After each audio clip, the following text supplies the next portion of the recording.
Has she gone or is she here? Kathleen Kennedy's employment status is queer.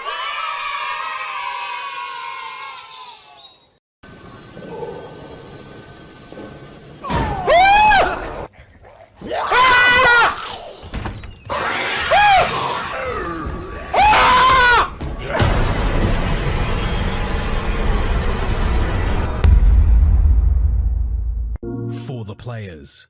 As long as the credits keep rolling in, life's good. I am not gay. I am not gay.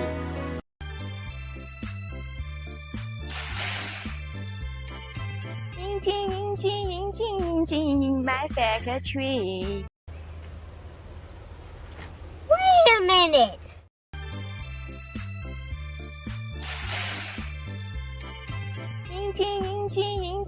In my factory. Many in my factory.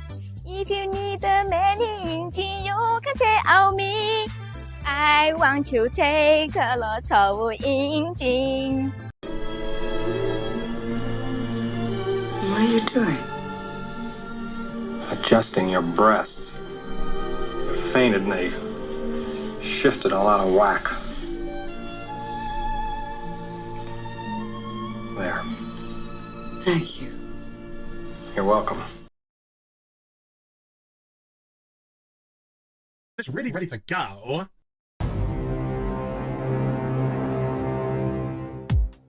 Okay, Cicely! Okay, Cicely! Okay, Cicely! Take me by the hand, take me by the hand, okay, Cicely! Take me by the hand, take me by the hand, okay, Cicely!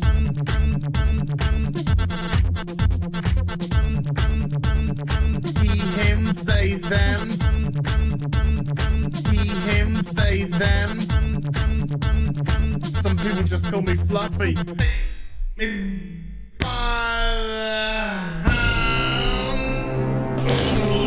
The ocean man, take me by the hand.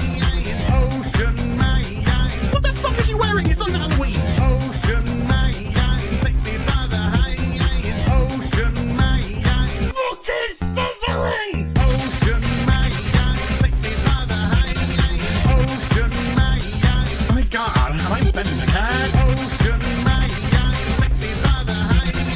Ocean man. Oh my God, like that. Ocean man, take me by the hand. Ocean man. Hey darling, you can smile more. Ocean man, take me by the hand. Ocean man. That's what we fucking do.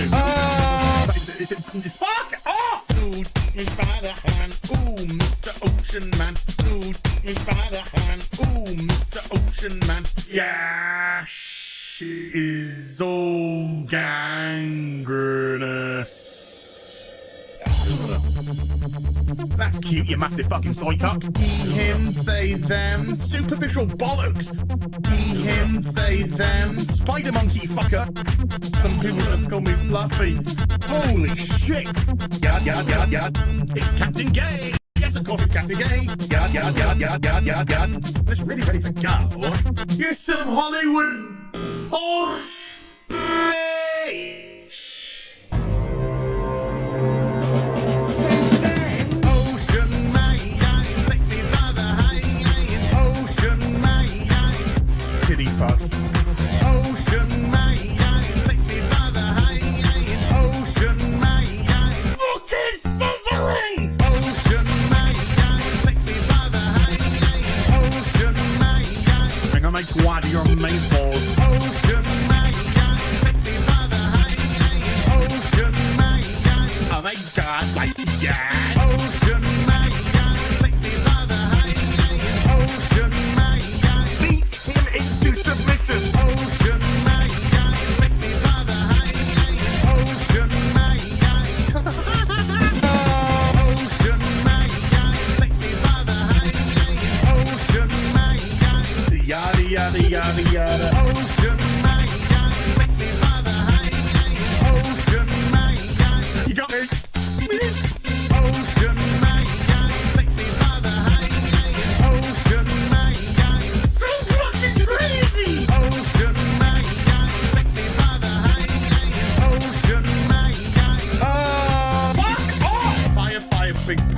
supply of one of them.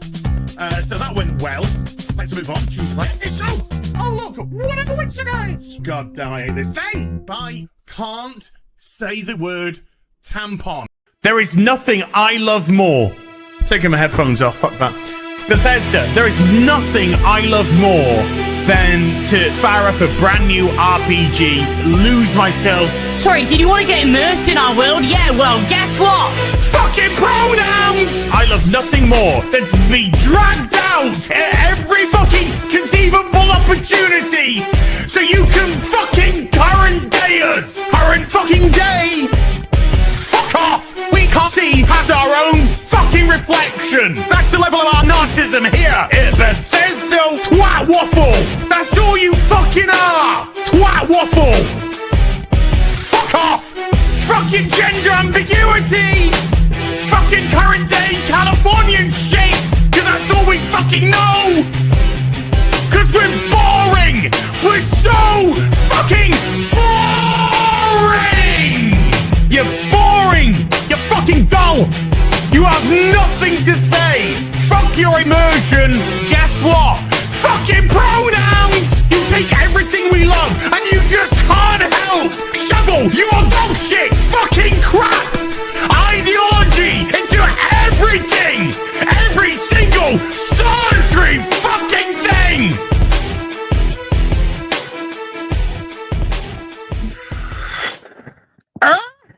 Hello, good evening, good afternoon, good morning, good Bible, good...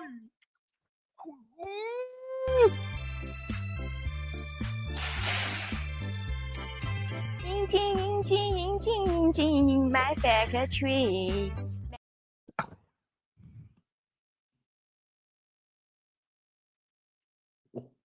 Excuse me? Excuse me?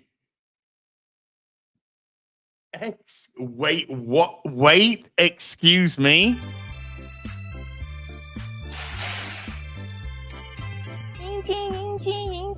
In my factory. Many in my factory.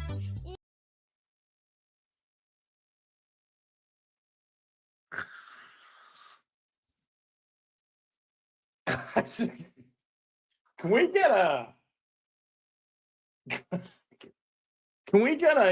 lyric check on that, please? Can we get a lyric check on that? Thank you. Thank you. I've got the best people working on it. I've got a DC Hype account and an account called Sean Gunn, who are here to tell us about the Superman box office. We'll get on to that. We'll get on to that. Don't I know Umi-chan's live at the moment, dressed up as a bride. If a bride dresses up in a white bra and knickers.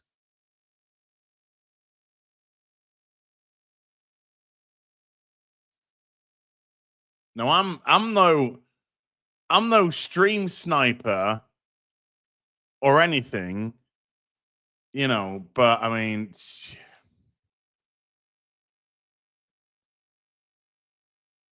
this live. Okay. I gotta do the show. I gotta do the show, chat. You're depriving me of Umi-chan. Hey, look, you can see I've got the door open. I've got the door open today. Hey, I'm in Korea. She's in Japan. I can literally just swim in that direction. She's already ready. She's already ready for marriage. Let's fucking go. Boom. Yeah, unfortunately, this week's afternoon tea accidentally cut its head off while shaving. It'll be back next week. Same bat time, same bat channel. Or something. Well, all I can say about it is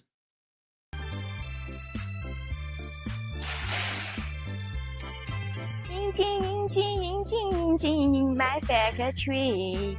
Many in my factory. If you need many you can tell me. I want to take a lot of engine.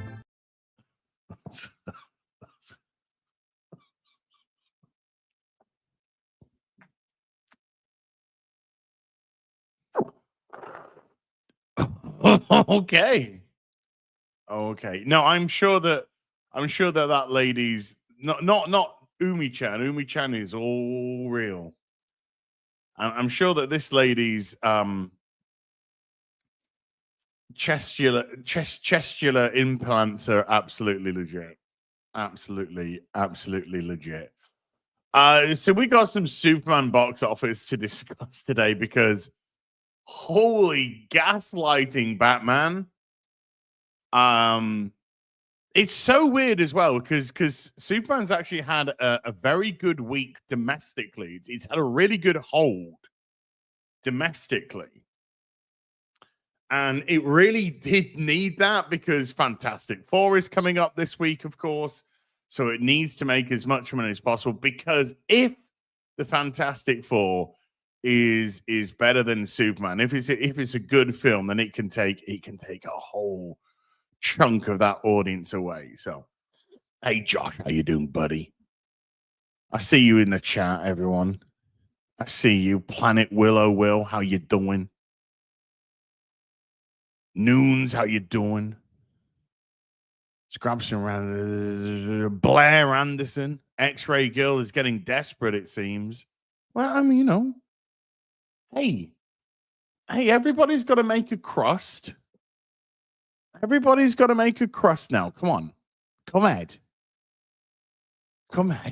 now. Everybody's got to make we've all got to make a living. By hook or by crook. We will. How are you? The new number. Okay. Before we go into any of that, I gotta just briefly touch because this Friday, the Saints and Sinners campaign finished. It's over. The actual campaign is. Hey, Jordan, how you doing, sweetie pie? The Saints and Sinners campaign finito, and we finished on 13,059 books. 515,255, making Saints and Sinners the biggest selling book of the year in the Rippaverse so far, because there's a lot of year to go and there's a lot of book to come out. So far, with 13,059, and the second highest grossing Rippaverse book this year, only behind Isom 3, which did 660,000. Yeah, man. Rumbled. Not Rumble. I mean, you won't find me on Rumble. No. Rumbled, yes. I confess I bought it all. And I'll do it again. So yeah, it's absolutely an amazing campaign. It was a very, very busy day on Friday because I did the Rippaverse closeout stream for 2.5 hours. Had a little break. Then went into Friday Night Tights for 3.5 hours or whatever. Managed to have a little break. Then I had my own closeout stream for 3 hours, which took us right to the end of the campaign. I was joined by Morley popped in, Jay popped in, Saucy Sisters popped in. So yeah, it was great. Just kind of, and it was that stream was the quickest. I swear to God, it was the quickest 3 hours of my life. I thought it was going to be like kind of like, time sort of like holding. Let's go. No. It kind of went like, it's like bye. But it was an insane final day. I think, correct me if I'm wrong, people at the Rippaverse, but when I went to bed the previous day, it was on 11,750 books. So we sold about 1,250 books on the final day. That is crazy. So yeah, we sold about 1,250 books in the last 24 hours or so. It was absolutely chicken oriental, as they say.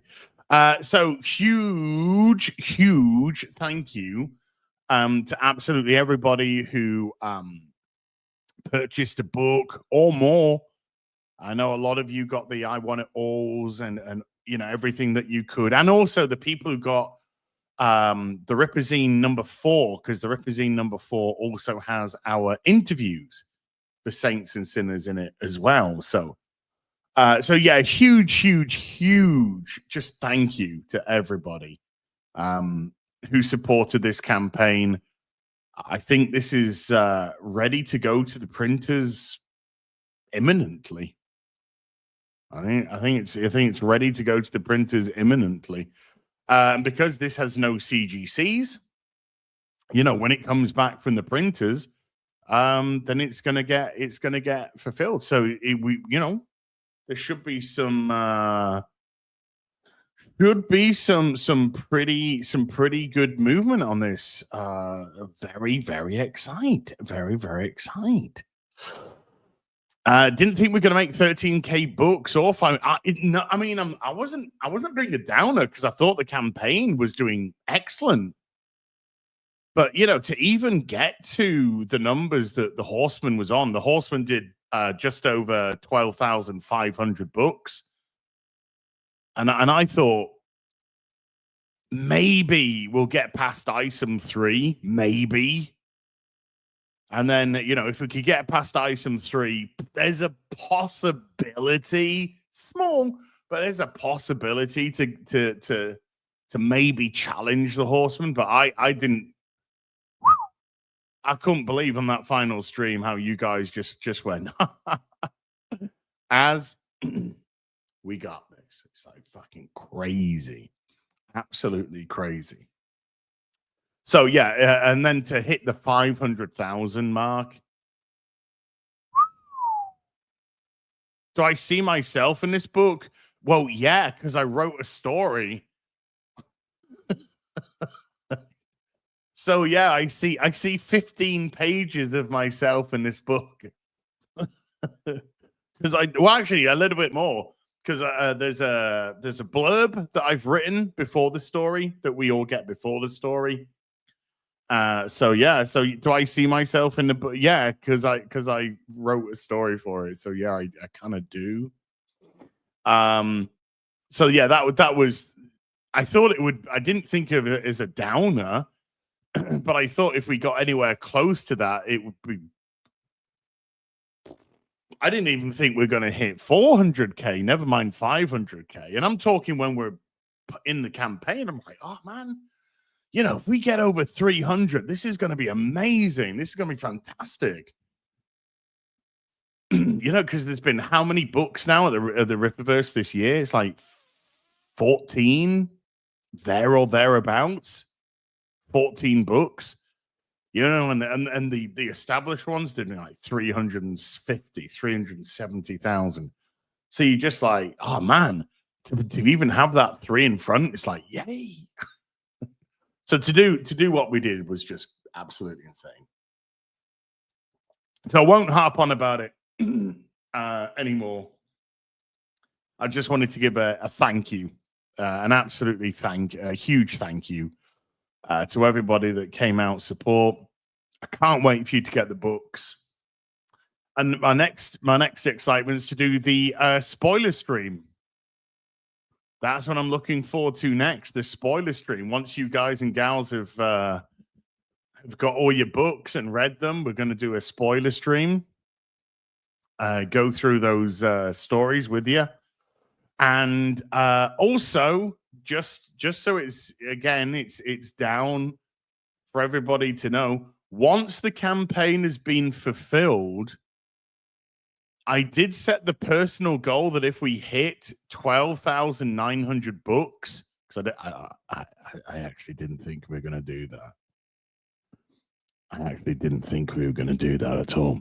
But because I set the goal of 12,900 books, if we hit that, I am going to release my stick-figured storyboards for my story. So yes, that will happen once the campaign's been fulfilled. Obviously, I can't do it beforehand because spoilers. Don't want to give any spoilers for the story. But once the campaign's been fulfilled, I will release all, not just a page. I will release all of the stick figure storyboard. And then you can see exactly how brilliantly Diogenes Neves, who's the artist for my book, you can see how brilliantly he took my stick figure storyboards and turned it into the art that you're going to see in the book. And not just the art, the incredible layout that he did. So huge props to Diogenes Neves. So yes, that is going to happen. So just a final thank you. You humble us greatly, chat. You really do. You almost left me speechless. Almost, but I'm too big a gobshite. Let's be honest. But you almost left me speechless on Friday night. I couldn't believe what I was seeing. I really couldn't. So thank you. Big thank you.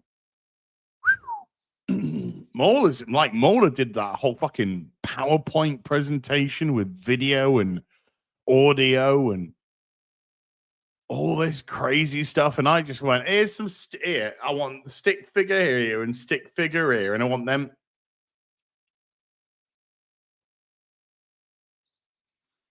It is what it is. It is what it is. And who knows? I might excuse me, how good is Gay at Palace? He's great. He's great. He's a transfer target for other clubs as well. Please don't tell me he's accepted a deal. And oh no, the fact that the guy's called Liverpool Football Club fan of Liverpool just bought Gay. No, do not do this to me. Do not do this to me. You fuck. Hold on. Now I've got to check. Now I've got to see if Liverpool have closed the deal on fucking Get. Let's have a look. Great difference. Not yet, but you okay. I tell you what though, dude, if you get him, he's a phenomenal defender. Captain for a lot of the season for us as well. But yeah, he's a phenomenal defender. So there we go. If oh god, I am desperate to hold on to as many players as we can. And I think the fact that we've been we've been demoted in the European Conference because of the conflict in ownership. I know some chats just like, what the fuck are they talking about? What the fuck? Yeah, Wharton is ready to wait for his Liverpool move. Yeah, let me get some. Look at that. Oh my God. You want to lose weight? Just do that. Oh my God. I drank this and suddenly I had a huge chunk of my body fall off.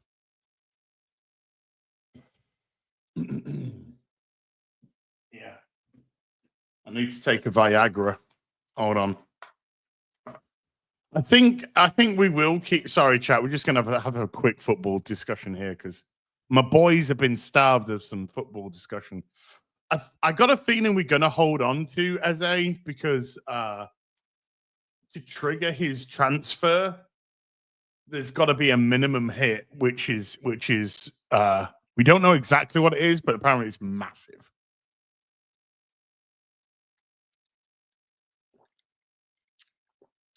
So if Eze is sold, then we will be making a lot of money on that one. The new strip, it's okay. It's okay. It's not my favorite. I gotta confess, it's not my favorite. Zempic. It's okay. I always get the strips, so yes, I will be ordering the strips, and yes, I will be getting them customized with as on the back and heel versus babyface as I do every year. So there is that. Maybe I'll even go to the Crystal Palace store and have it done there in the store itself. I did visit there a few months ago. Boobs. Anyway, there you go. There's some football discussion. But yes, let's. I am shitting myself about the transfer market and Crystal Palace because, you know, I'm desperate to hold on to Eze and Mateta. I really would like to hold on to Gay as well. So there is some nervous times ahead. Okay, so let's talk some Superman box office because I gotta look. I need to hold on to the Gay. If I lose the Gay, then it's gonna be really hard when the balls come pounding into my box, you know? Because without the Gay there to defend the balls, who knows what's gonna happen? Anyway, that's all I gotta say on the matter.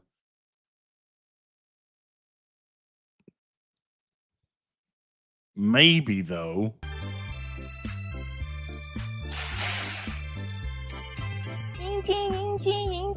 In my factory. Many in my factory. What? What? What? I don't know. Let's talk some Superman box office.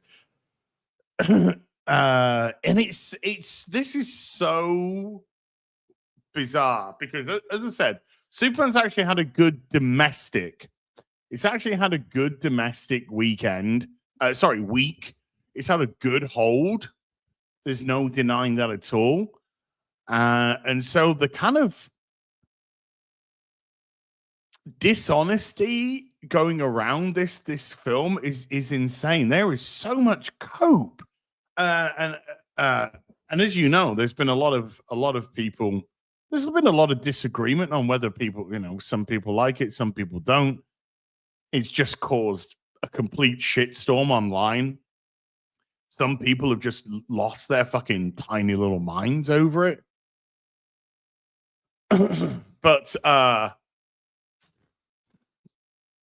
for some reason, people, even in our sphere, which is like so weird, suddenly have forgotten how the box office works and suddenly want to try and massage the figures. But it's cope.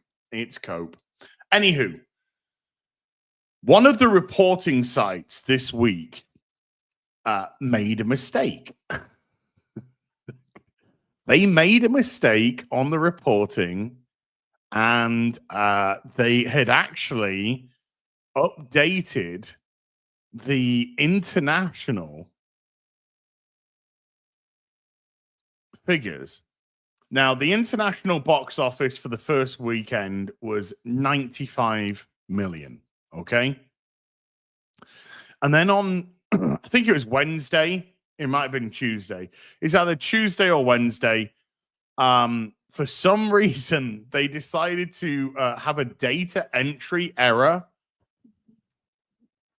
and they updated the international box office, which, by the way, only gets updated once a week, usually.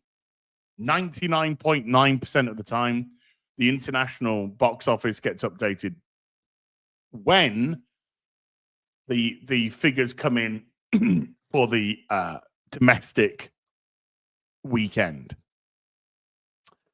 So Tuesday or Wednesday, they updated the international box office from 95 million to $159,438,375. Oh, and it was the Tuesday. It was the Tuesday. Now, this was this was quite hilarious because none of this was making a lick of financial sense. And a couple of media outlets decided to run with this story. Decided to run that Superman was now doing incredible because Superman was now showing a worldwide of 314 million after the opening weekend and the first 2 days, the Monday and the Tuesday of the next week. They nearly did a John Camp. They were doing a John Campia. I don't know if you guys can remember, but there was a huge report error on Thor: Love and Thunder, where I can't remember which site it was, whether it was the numbers or Box Office Mojo or somewhere, but somebody reported the Thor: Love and Thunder opening weekend as over $700 million. And John Campia ran with that story.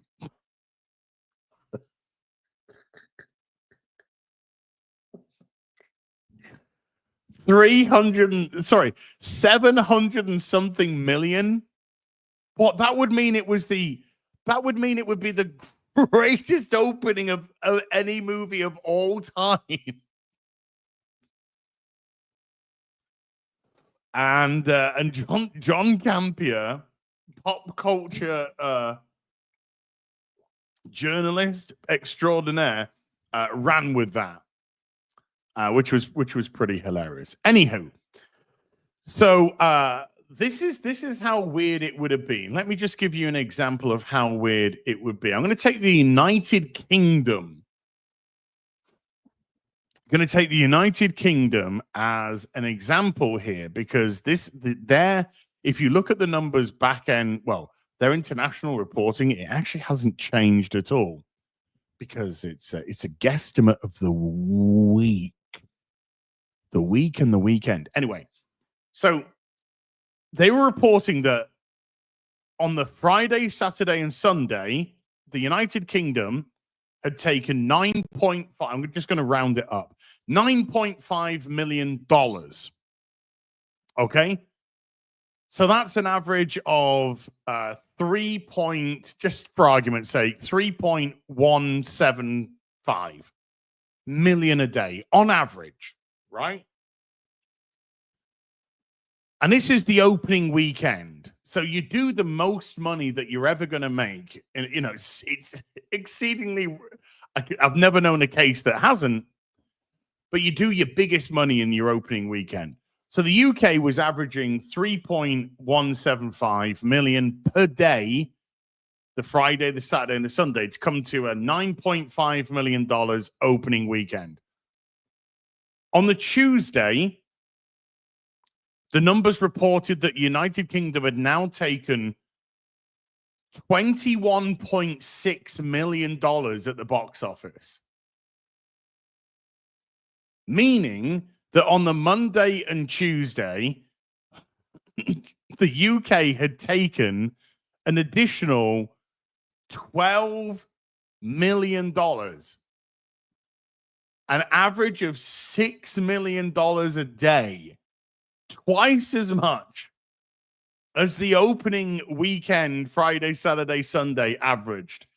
And some sites ran with this as fact.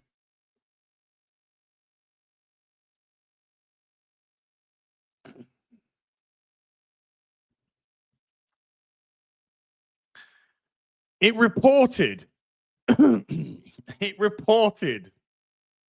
that China had done $6.6 million in its opening weekend, Friday, Saturday, Sunday.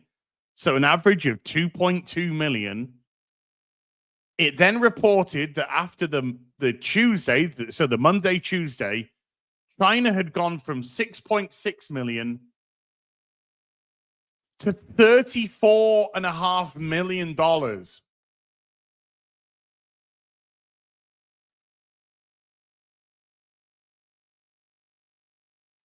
Meaning that it did 28 million on the Monday and Tuesday, an average of $14 million, 2.2 million on average the Friday, Saturday, Sunday, but they're on the Monday and the Tuesday, $14 million each. And some sites ran with this. They ran with this.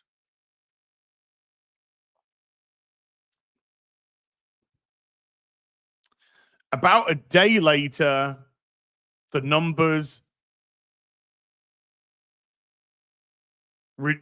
took off the 60 million that they just added, and it was back down to the 95 million that it did on its opening weekend internationally, which was a really weak international. An okay domestic for the opening weekend. Not great, not terrible. It's okay. It's okay. But not very good. Not very good. International at all. A very weak international. However, as I've already mentioned, because like this film or hate this film, you got to report it straight. You got to report, because your integrity is the only thing that you have. So if you try and bullshit stuff, it's only your integrity that's at stake. So people that want to massage these numbers, it's only your reputation at stake. That's all.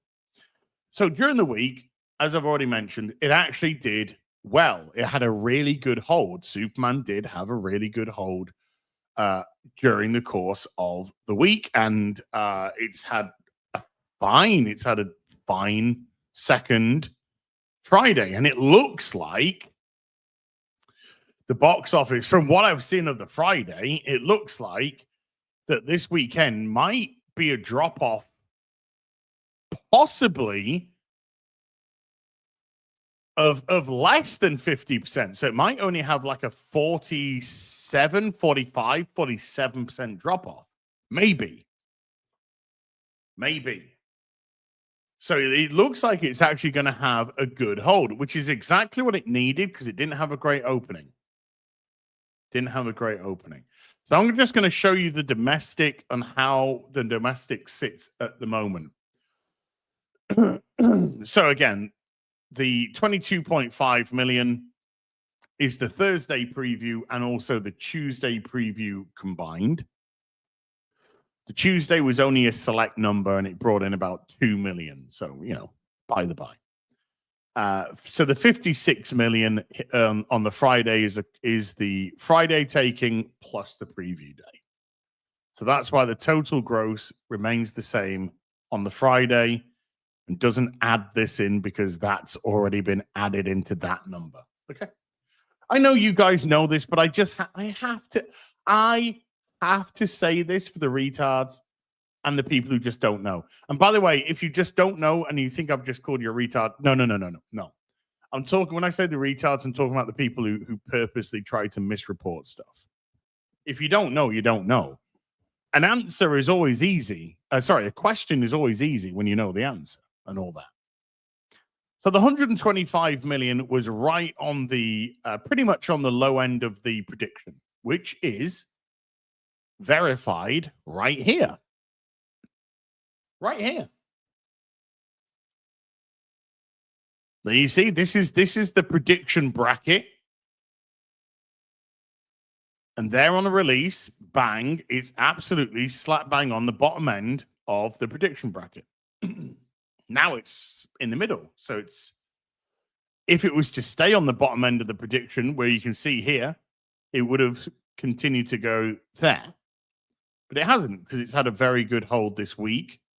And so it's now upped what they think the potential for fallout for whatever could be. So this Friday, it did $16.6 million, 70% drop off. Again, the 70% drop off does incorporate the preview. So it's not that bad at all. We've seen some films that have had like an 88% drop off, 90% drop off, because without the bolstering of the preview night and the fact that people have not warmed very well to the movie, it's had a huge. So the fact that it's only 70% drop off is actually not bad at all. It doesn't make the film any better in my eyes. I still think the film's awful. And I'm still sticking to my 4 out of 10.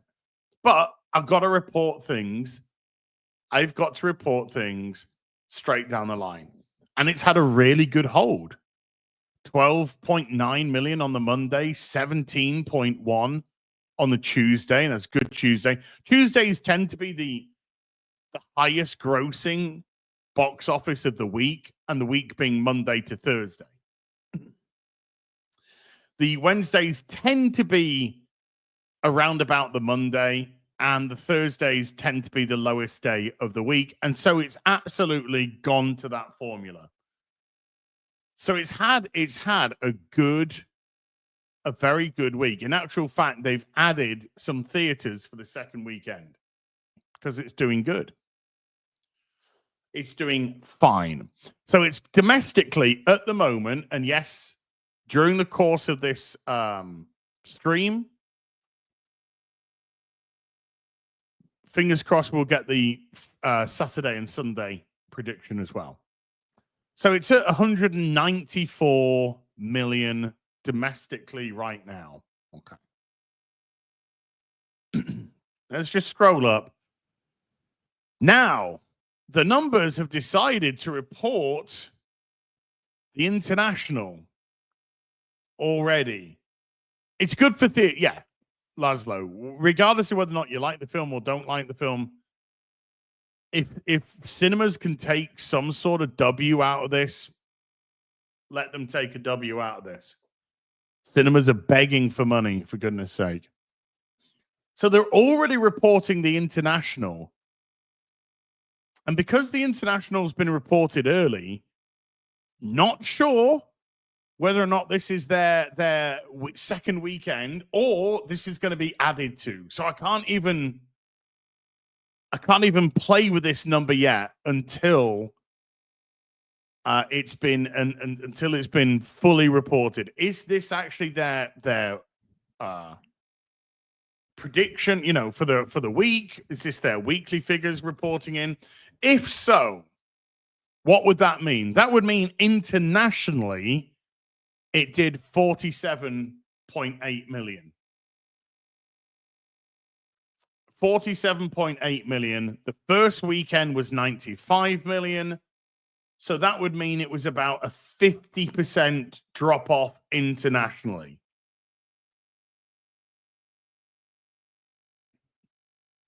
But this number is a little bit weird because, like I said, it's still reporting the same number from the UK that it did on Tuesday. Right? So at the moment, I'm a bit skeptical of the international figures. The domestic, fine. That seems to be reporting fine. The international, the reporting seems to be a little off. So I am skeptical, but based on what they've put, it looks like the internationals had a 50% drop off. Like I said, I predict that the domestic is going to have a 45 to 47% drop off. If that is true, that is actually for a studio excellent, particularly for a superhero movie.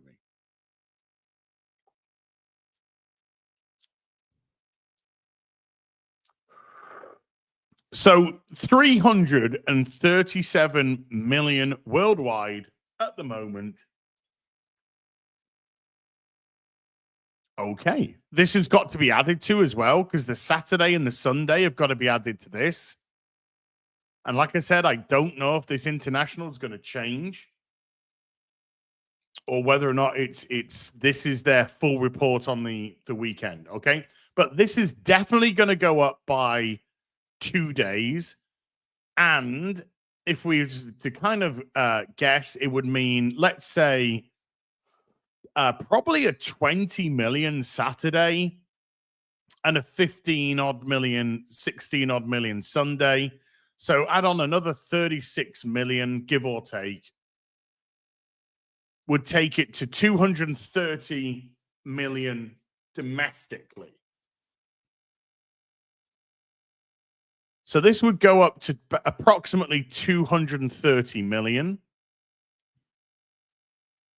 If this is the weekend numbers internationally, that being 230 and this being 142, internationally, it's doing terribly. Domestically, doing fine, doing good. I would say good. It's gone from bottom end of the prediction to good. So 230 million, yeah, good.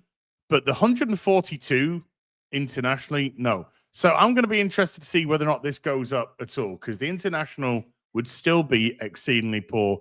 And this would go up to, let's just say 375 million, give or take, right? Again, it doesn't, none of this, none of what I'm discussing changes how people feel about the film. Okay.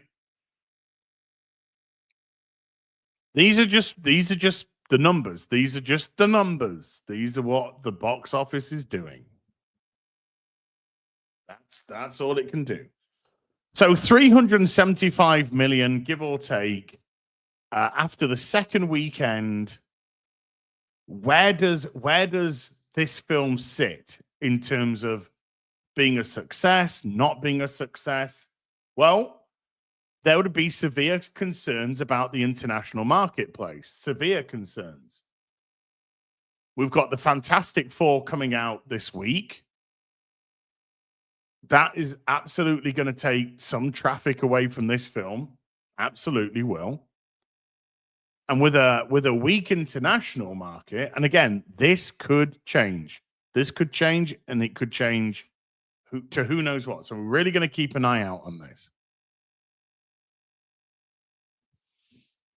But the Fantastic Four could come in and start really, really hurting that international.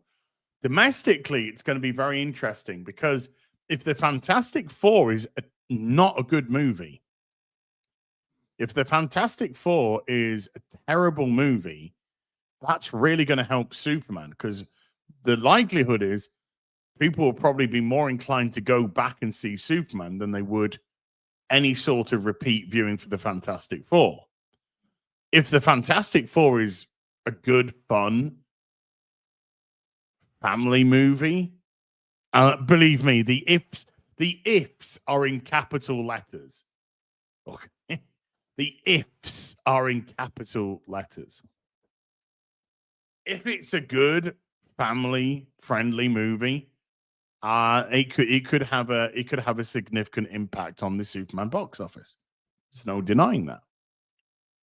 So, again, what does that mean in terms of the success of Superman as a box office entity? The film.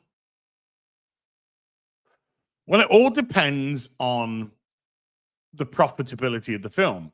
Now, we've heard all this bullshit, and it is bullshit, by the way. We've heard all this bullshit during the week that Warner is the shareholders and Warner, they're really happy with how Superman is performing. That's just corpo. That's just corpo cope. Okay. I imagine that they are relieved about this week's box office for sure. The fact that it's held really well during the week. But that international is huge cause for concern. It means that you're not tapping into the international marketplace. The international marketplace is not showing an interest. And this is your big gun. No pun intended. Or was there? Or was there? So that is cause for concern, particularly when your next movie is Super Cum Dumpster. Sorry, Supergirl. Which I think is gonna tank, by the way. I think it's gonna fucking tank. So there's a lot of corpo bollocks as regards to oh, yes, we are very happy, right? There's no way that any company that has money at stake that hasn't made their money back, never mind a profit, is going to be like, oh yeah, we're really happy, we're really pleased here. We're going to invest in the future. Now they've said this, they're like, oh yes, after the opening weekend of the box office, Warner Brothers are full steam ahead with the Gunverse. It's called cope because that could change on a moment's notice. On a moment's notice, okay? Now, what exactly is the budget of Superman 2025? Well, if you were to put Superman budget into Google right now, it will tell you that the budget of the film is $225 million. $225 million. That's what it will tell you it is if you Google it right now.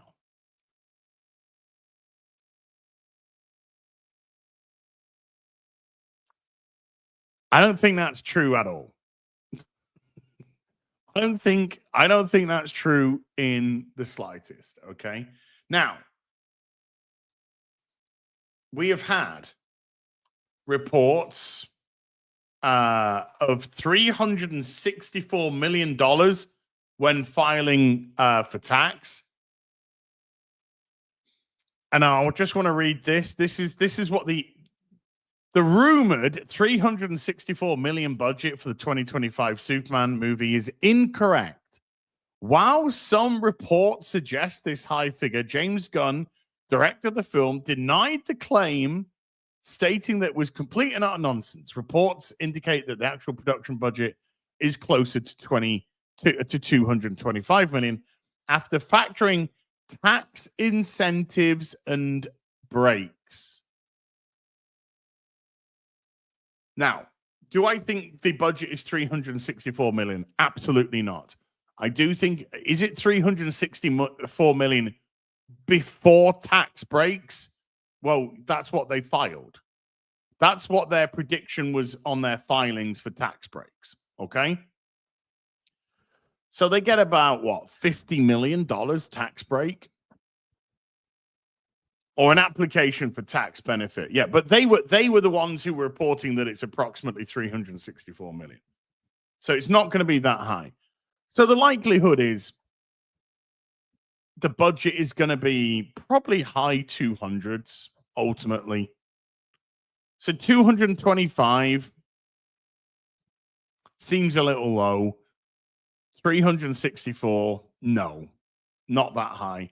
So it's probably somewhere in between that figure, 250, 275. It's probably more likely 275 than it is 225. Okay? But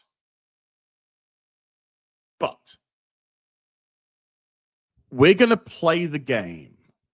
We're going to play the game. Let's play the game that it is $225 million, right? Let's say that that reported number is the correct number. We're going to play the game.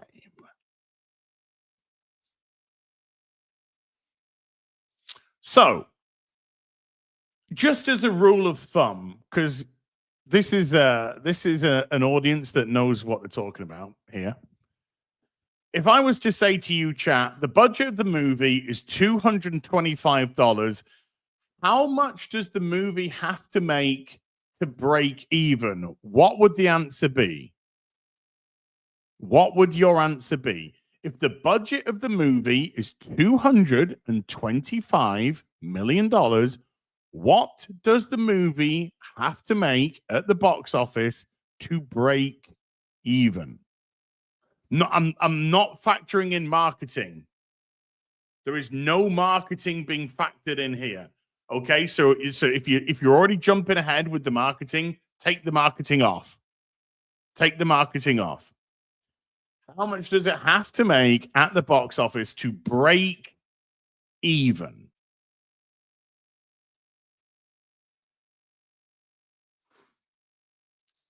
The answer, most of you are kind of there or thereabouts.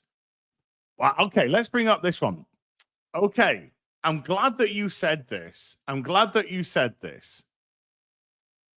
Because this is what I'm not calling you, by the way. I'm not calling you because you're having a guess, right? So you're thinking it's 225, therefore they've got to make their 225. So it takes 225 million at the box office to make the money back. That's not actually how it works. And as we're going to see, there's a very neutral account which is wanting to report that this is kind of the truth that this guy's here. No, it has to hit somewhere between 450 to 500 million to make its money back. Why? How does that work? Well, at the domestic box office,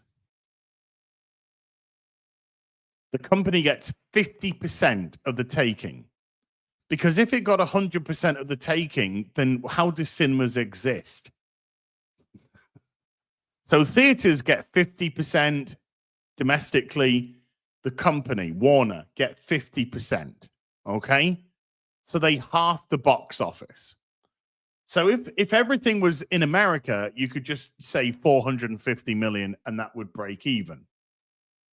The reason why you say ish, there or thereabouts, between 450 and 500, maybe a little bit more than 500, is internationally, they have actually a smaller take. Internationally, for the most part, because it does alter some companies, some countries. This is a $225 million budget after all the tax incentives have been factored in.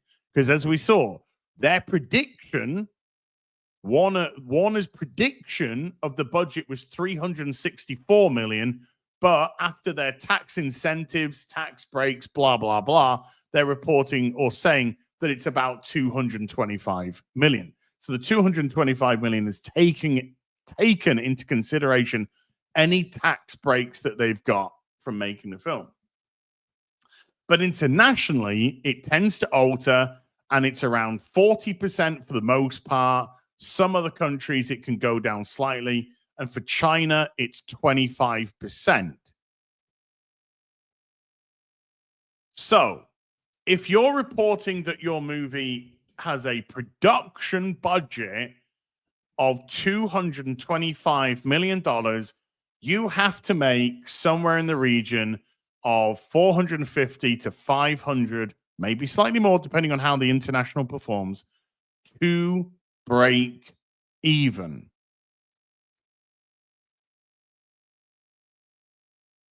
But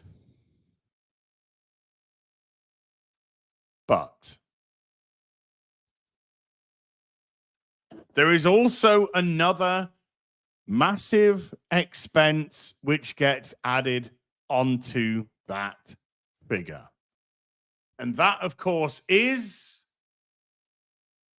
correct. Marketing. So you have to factor in marketing on top of that as well. Now, let me just finish the overview. Reports indicate that the actual production budget is closer to 225 million after factoring tax incentives and breaks. However, considering the marketing campaign, the total investment from Warner Brothers Discovery might exceed $400 million.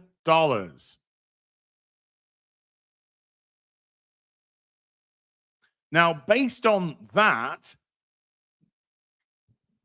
they're saying the marketing budget is somewhere in the region of $175 million, which I think is exceedingly fair. The amount of marketing that we have seen for Superman, I'm absolutely on board with it being around 175 to potentially even $200 million. That makes a lot of sense. And in a lot of cases, the marketing budget for a movie can be as high as the production budget of a movie. So even saying 175 million on a 225 million production budget is actually being pretty damn fair, particularly for a movie like this, which has been absolutely everywhere. You haven't been able to blink for marketing on the Superman campaign. So everything that I'm trying to do here is as fair can be. I'm playing the game that it's a $225 million production budget, even though I personally don't believe that figure. I believe that figure to be higher. I'm playing the game. I'm playing the corporation's game. I'm saying, okay, let's say it is a 225 million production budget. You've got to hit somewhere in the region of 450 to 500 million simply on the production budget to get back your production budget. But we then have to add on the marketing, because the marketing is a cost and the marketing cost needs to be recouped. So on the 450, oh yeah, my bad. We'll factor in that afterwards. Don't let me forget how much money this takes into consideration. The answer is 0. So let's just say we're playing their game. Let's just say that the marketing budget, 175 million. We add that onto the 450 to 500. This movie has to make, according to the corporation,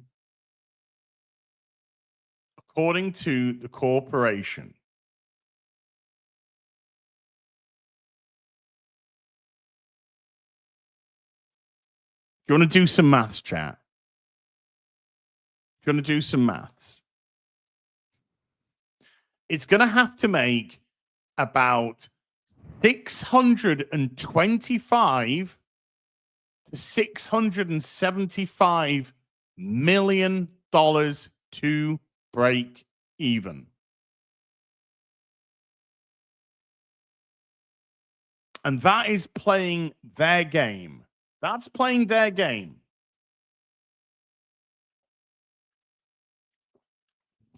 So playing their game, $625 to $675 million to break even at the box office. Using the lowball $225 million production budget and an approximation of $175 million marketing, which I believe to be absolutely fair. I would not in any capacity be surprised if the marketing budget was over 200 million for this. But I'm playing their game. So let's go back to where Superman is currently sitting. So let's go back. Let's go back. So let's again adding another 36 odd million for this weekend, for the Saturday and Sunday. I think 175 million marketing budget is, like I said, I personally think it's 200, potentially even a little bit more, but I think it's around 200. But I'm playing their game. I'm using their figures to extrapolate their lowest break-even point. And their lowest break-even point is $625 to $675 million. That's their lowest. So the likelihood is,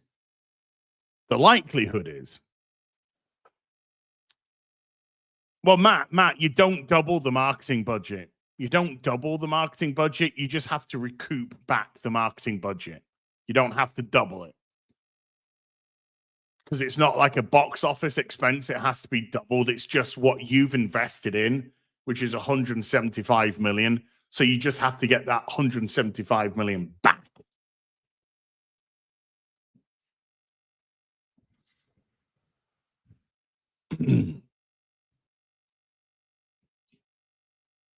Yeah, I don't think you've listened to how the box office works, Chicken Little.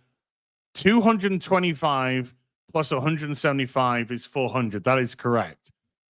But if you took 225 million at the box office, you don't get your production budget back because you only get 50% of the box office.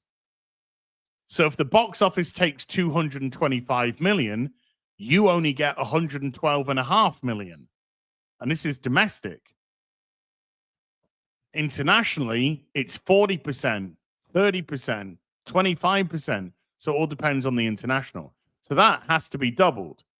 So it'd be 500, 450 plus 75. And of course, when you factor in the international, you've got to have a little bit of wiggle room.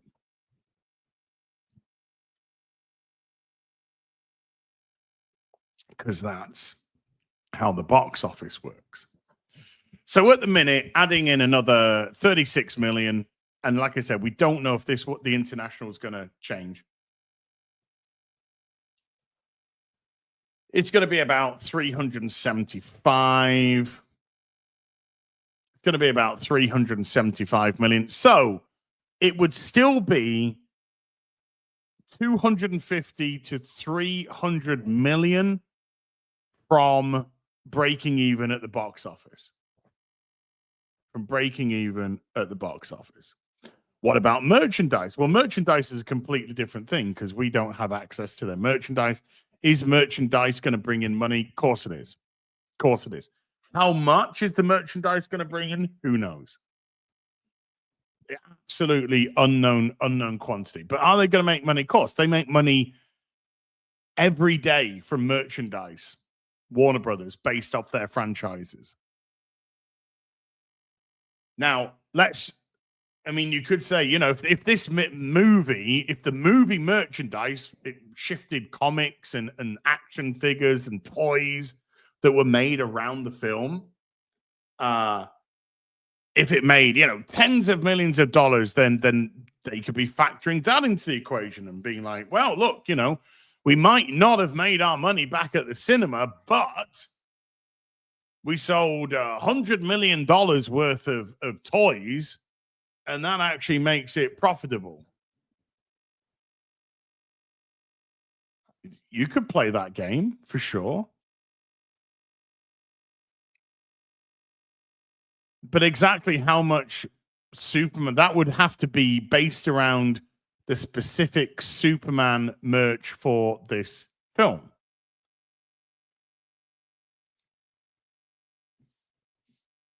Then you've got to factor in things like the law of diminishing returns.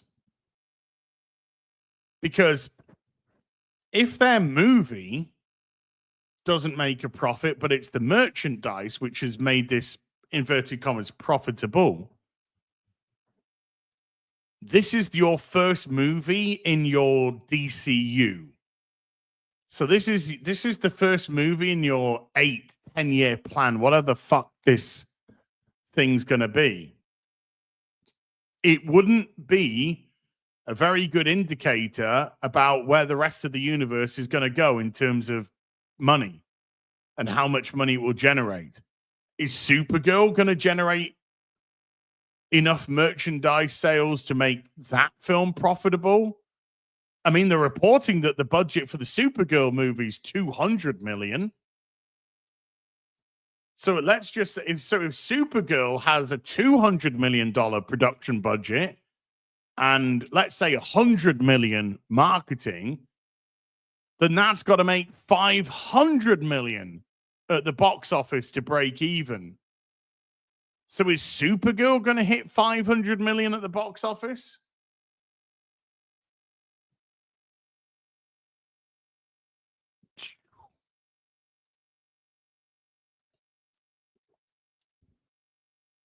There's no Batman movie in the works for this universe.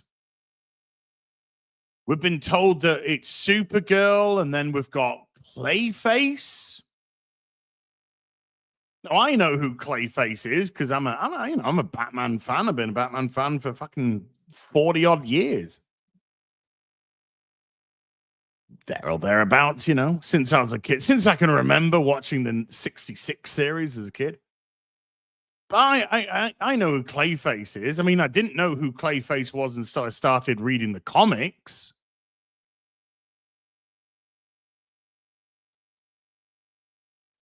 But I'll guarantee you that 99% of normies will have no fucking idea who Clayface is. And the last time that a villain movie came out for DC, it was Joker 2. And we saw exactly what Joker 2 did at the box office. So people will know who the Joker is. More normies will know who the Joker is than Clayface. The animated series did well, of course, but I don't think the animated series, you would say, has educated the public sphere on who Clayface is.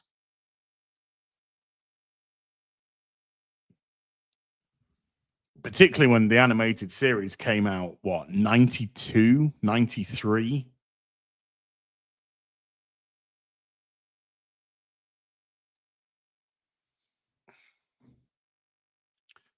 So yeah, it would still have to hit another 300 million at the box office to break even, and that's just box office. Because there's going to be add-on sales with Blu-ray, 4K, DVD. DVD sales are still high. All those will be factored in afterwards, and a lot of movies have been granted sequels. I mean, I'm not saying that there is a sequel at risk here because Warner Brothers themselves have said they're all in. Oh, yeah, this is absolutely. But there are movies, for instance, the Resident Evil franchise, which kept going with sequels because it had such a strong post-box office market with Blu-ray sales, DVD sales. And it was that huge market which allowed them to continue to make these movies, inverted commas, movies.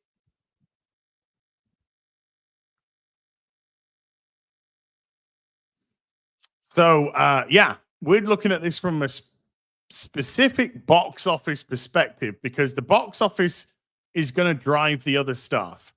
And the law of diminishing returns is going to factor in as well. And if Superman can, let's just be generous. Let's say Superman ends its box office on 750 million, okay? Let's say Superman ends on $750 million. What would that mean? That would mean that it's probably made about 100 million in profit from the box office.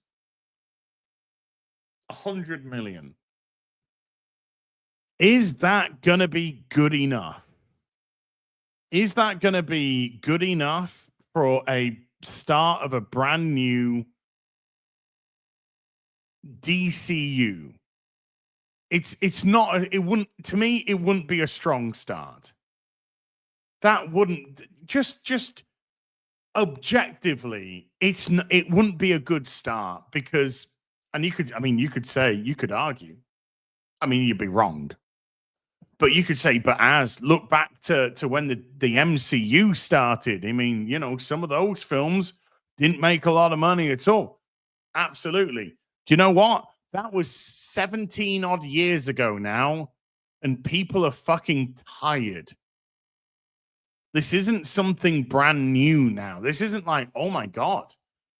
The DC are putting all their heroes into a specific continuity, and that all the movies are going to be, you know, linked to each other. No. That's been fucking done to death now.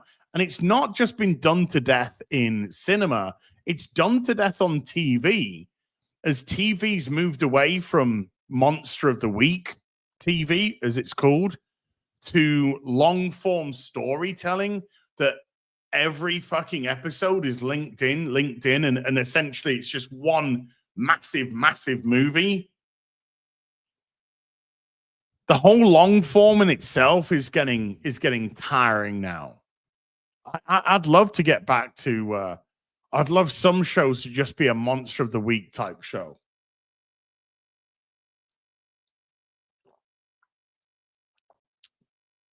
Nothing wrong with holding on to some continuity. Absolutely not. But when everything's just linked into the LinkedIn, and then we've got the sub show which is linked into the LinkedIn.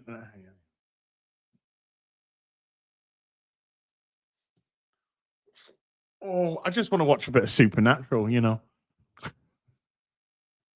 This week we're going to be fighting Wendigo, and next week we're going to be fighting some vampires. So even let's say it does make 750, makes about 100 million profit at the box office.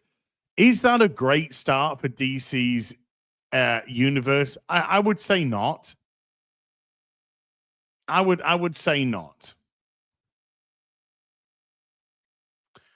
And Supergirl coming next. I think they're already going to be struggling to make a profit on Supergirl movie. I don't right now. I don't see where they would make a profit on the Supergirl movie. Supergirl trying to hit 500 million at the box office. Look, unless she's walking around with the fucking tits out, I don't see it. And whereas I would want say, well, Jason Momoa, yeah, I mean, he could be a draw for the ladies because they're absolutely going to market this movie, Supergirl, to women. You know, just like they've marketed Superman to women. And as Jeremy said, emotionally fragile men. That if, you know, to try and play up on the Jason Momoa card, it didn't work with Aquaman 2. And let's just be honest, the kids weren't turning out in the Minecraft movie for Jason Momoa. They were turning out because it was Minecraft. So the ladies didn't turn up for Aquaman 2. They did for Aquaman 1. How that movie did over $1 billion,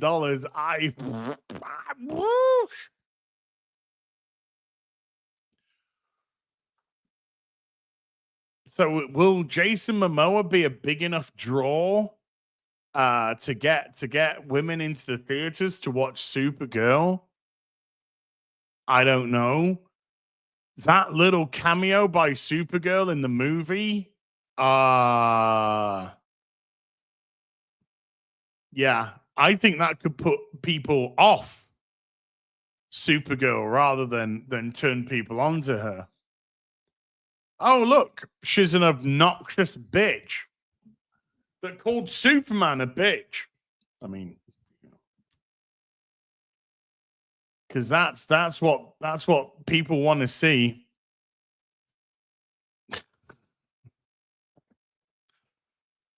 You think Supergirl's going to make 100 million profit? You think Supergirl's going to make about 600 mil at the box office? Wow. I don't see it. I would right now, I would be surprised if Supergirl hit 350 to 400 million. That's what I would think.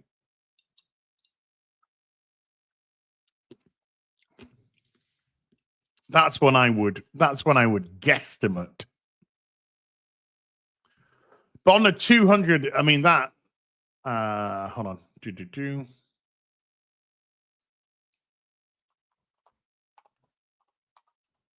Oh, not 2036. Let's go 2026. Okay.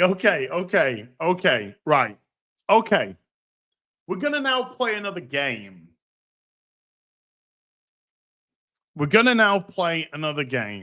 Okay? This is what's been currently stated by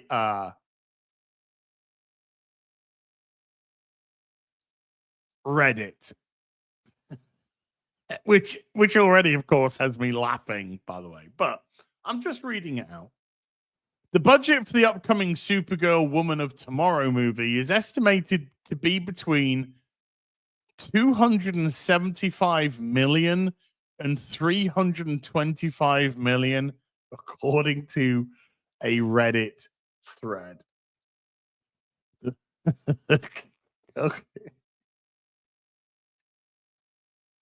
Okay, I don't believe that for 1 second. Okay. I don't believe that for one second. But it's Reddit. It's got to be true. And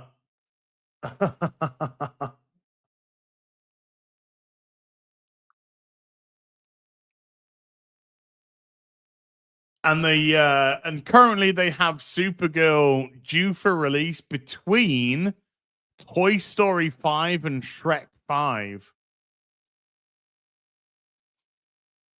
So yeah, I wouldn't release it during those two. That would unless of course they think that will get people interested in going to the cinema, because Toy Story 5, that'll probably get some people to the cinema. Shrek 5, that'll probably get some people to the cinema. Maybe they're thinking that a rising tide lifts all ships. So the kids can come and watch Shrek and Toy Story and stay for the cum dumpster Supergirl trauma movie by Tom King. Yeah, it's you know, it's not the same. It's not the same. Not the same.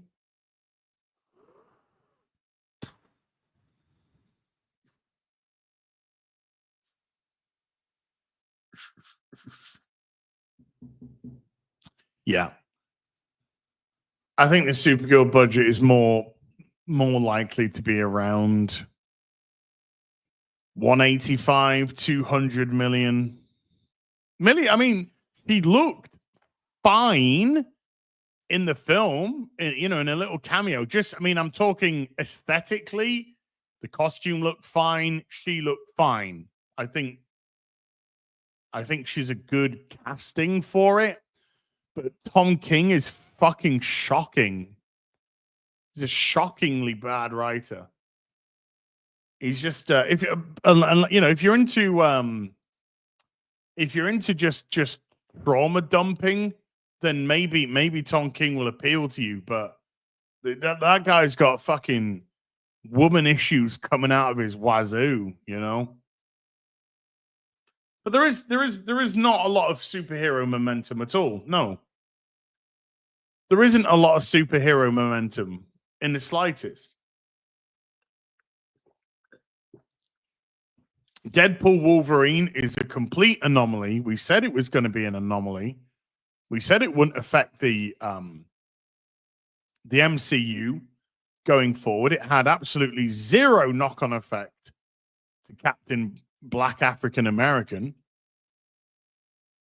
And that's because Deadpool was silly jokes, lots of swearing, lots of violence, and it was just a great bit of fun, you know? Didn't take itself seriously. Cool old school costumes. Well, can Lobo be fun? Yeah.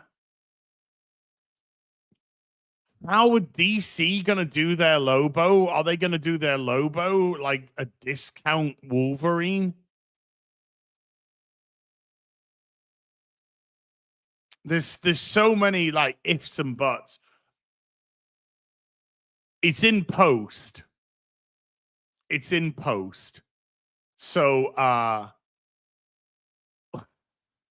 when we get the first trailer for Supergirl, it's going to tell us probably a fair bit.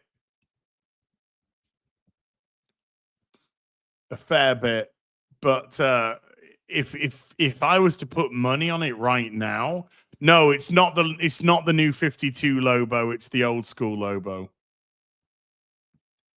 It's the old school looking Lobo from the set pictures that have been released.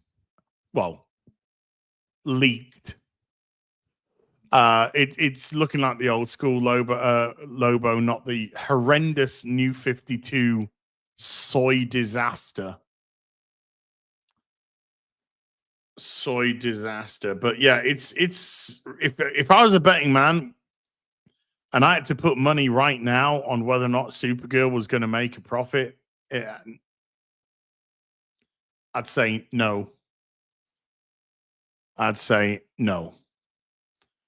then what's after that? I know Clayface is there's the Lanterns TV show, so that's going to have no effect on the box office.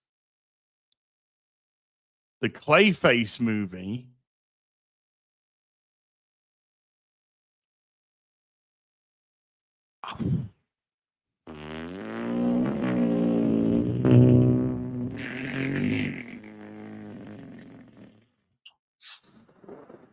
You know, there is a lot of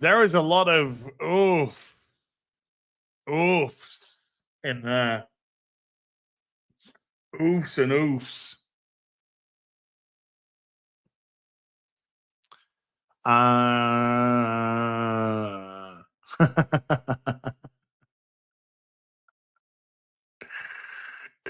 Fantastic Four first reactions say the film is one of the best things Marvel's ever made, with stunning visuals and excellent performances from the leading cast. All you got to do is just take out Fantastic Four and just put what the current Marvel film is, by the way.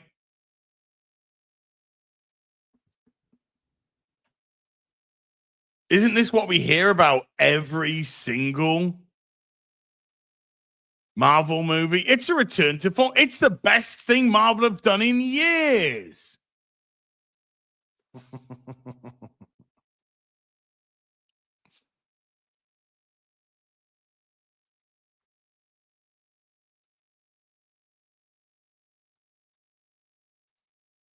That's a great one. That's a great Batman and Catwoman pick. Let's give that a little bit of a retweet. Next Marvel movie out would be the best ever. As thumbnail, Clayface backstory, Sivu play. Well, it depends on which Clayface for a start. There's like 4 different Clayfaces in DC.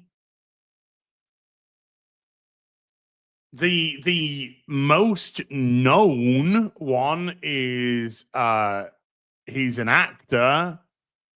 It's been a while since I've done any Clayface stuff. He's a stage actor that was affected by something or other.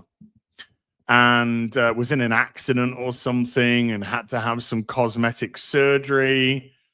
And then the cosmetic surgery allowed him to manipulate his face, but then it would get out of control and So there's loads of fucking don't even know which version of Clayface that they're gonna do. Oh look! In all fairness, Jay Blaze, are the shills coming out? Yeah, but they come out for every single movie, so it's not like this is anything new. They came out for Captain Black American. They came out for the Marvels. They just come out for every single movie. A lot of them are just led by bot accounts as well. A lot of the shills are actually third-party marketing companies. Boobies. They're just third-party marketing companies that source out to bot farms. So it's all fake. It's all fake engagement to try and generate hype around something which just doesn't have any hype. Word of mouth is going to be the most important element to anything right now. And social media is just all over the fucking point, all over the place. In terms of liking and hating. So like I can't believe how divisive this Superman film is, to be honest with you. It's actually really bizarre.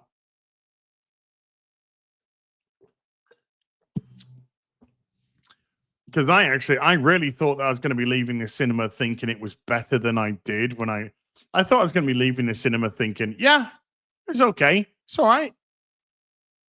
But no, I left the cinema going, I'm never going to see this pile of shit again. I'm never gonna watch this piece of crap again. Absolutely no desire to. Will I get the hot toy? No. Absolutely no reason to get the hot toy. It's not a Superman I particularly care for to have in my collection of Supermans at all. I have said if Mr. Terrific comes out as a hot toy, I'll get that, because he was by far the best character. He was by far the best character in the film, and it's not often you'll get a chance to get a Mr. Terrific hot toy or Mr. Terrific collectibles. So I could do that. But I'm just trying to keep my eye out to see if the box office updates. And as soon as the box office updates, it's going to be interesting to see if the international goes up further, or whether or not that is another guesstimated misreport from the numbers, which it could be. But the Fantastic Four hot toys were all shown off recently, and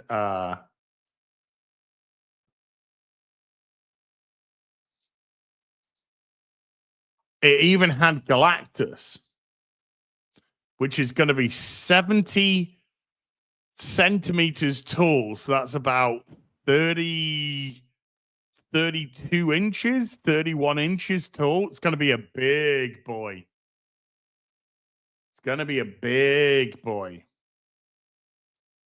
I'm just quickly checking to see if they've put them up yet. But I might get Galactus and the Thing, but I'm not really feeling it for the others. Do I want a Pedro Pascal?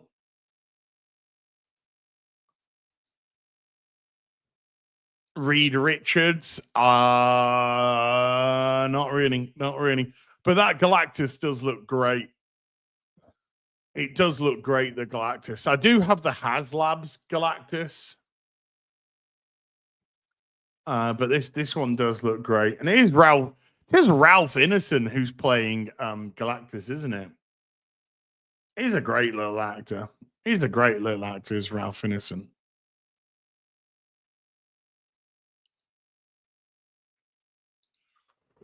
Yeah, but just keeping my eye on the Superman box office to see if it updates. So while we're doing that, let's just run through a couple of supery duperies. Roland the Wretched with a $50 says, Terry, I called Gary a blind retard on his channel. And he said, thank you. Well, you've just said that a retard thanked you for insulting them. Isn't that the whole? Doesn't that just sum up everything? If you're saying he's retarded and he thanks you, then that's got to be completely contrary to what should be happening. Come on, Roland, think about it. I mention a little chalk and you get mad. Oh, I got it. Sorry, Chatsman. Love you, Terry. At least I didn't mention those things you hate. What would you do without me? Walter, no, Walter, I am not saying that I'm not retarded. No, sir. I am not saying that I am not retarded. I'm saying that if Roland thinks Gary's retarded and Gary thanked him, then by definition, if the retard's thanking you, you shouldn't really take it as a compliment because it's the anyway. What would I do without you, Roland? Have a quiet life.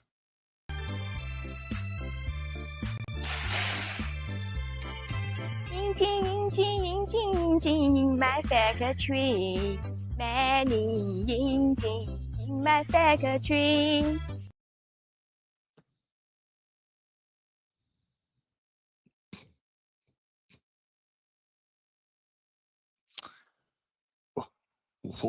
What? Excuse me? In her factory. In her...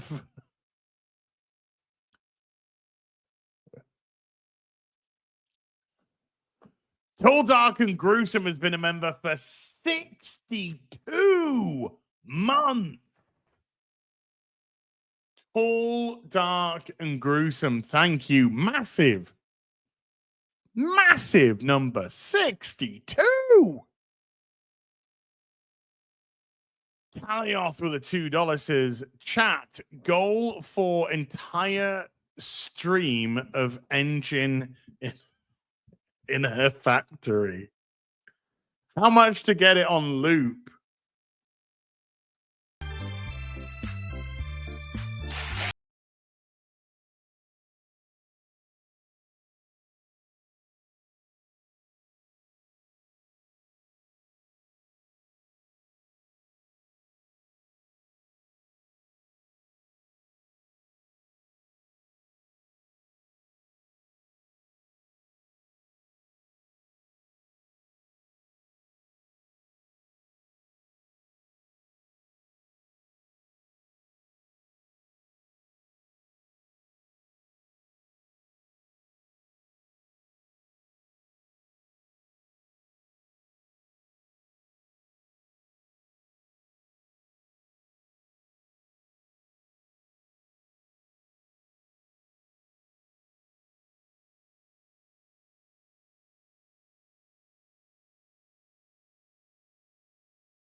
I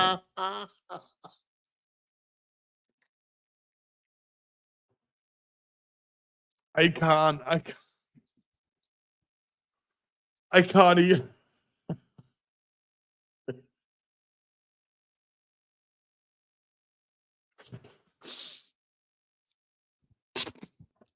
The things we get X-Ray Girl to do. It's crazy. Epic Reader with a membership for 16 months says, congrats on the Saints and Sinners campaign. Can't wait to get my hands on it. Can't wait for you to get your hands on it. Really excited for your guys and girls feedbacks. Insomniac has been a member for 24 months. Insomniac, thank you very much. Blair Anderson has been a member for 11 months. Thank you, Blair Anderson. Engine in my factory. Zadine Star Shadow with a $2 says, what about a tree?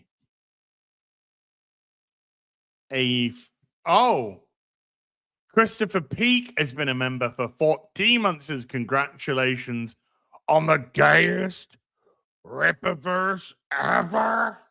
Thank you. Well, I was involved, so it automatically made it the gayest ever. Some dude with a $5 says, what's up? YouTube censored my first 2 messages. First time in a while, work let me catch a stream. Waiting on my Saints and Sinners order. Hail. Thank you very much for getting it. Engine in my factory. Phil Mitchell's been a member for 3 months. Phil, thank you. Ariane with a 40 shekels. Do you think that Warner Brothers is manipulating the box office numbers? No. I literally just think that that the website just misreported, because I think it put their predictions for the week up. But I don't think there's any manipulation in the box office from Warner Brothers. There's nothing challenging it at the box office, as we've seen, exceedingly divisive in terms of whether or not people like it or dislike it. That in itself can pique people's curiosity to go see it. It's summer holidays. It is a movie that you can take kids to. So the holds during the week, I can believe them. I mean, we did say it was a weak opening, which it was. The domestic was okay, but the international was terrible. And so the film's best hope was a hold. And without having any competition for 2 weeks leading into the Fantastic Four, this was its greatest opportunity to make money. It has done in its first week.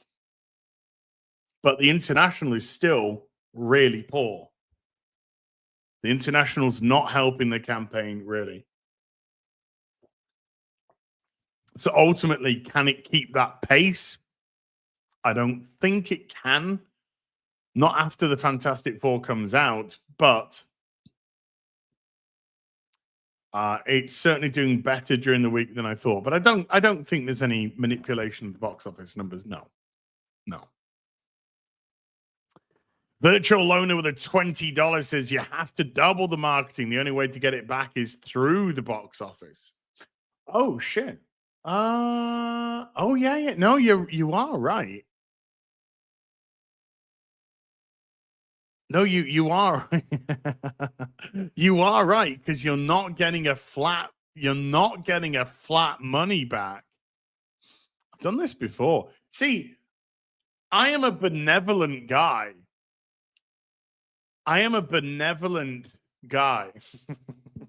So yes, because you're not getting a pound for pound even on your marketing. So however much you put into your marketing, you're getting back through the box office, which is correct. Oh my God. So 225. But let's just go the lowest numbers possible. 225 double 450. Plus 175 550. 625. It is. It's around 800 mil. It's around 800 million. You're absolutely right. It's around 800, not 625 to 675. It's 800. And that's using their 225. The benevolent dictator Terrence. Fucking hell. Fuck. Do you know what Warner Brothers need to do?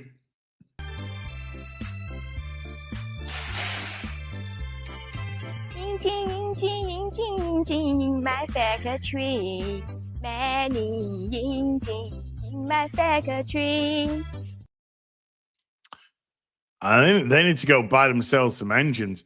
So yeah, it's looking at around about 800 mil. And let's play their game. Oh, is it somebody said, "Oh, the marketing was 100 million." There's no fucking way the marketing's 100 million. But even if the marketing was 100 million, it's still over 700. It's like 725. It'd be 725. Gee, this movie's fucked.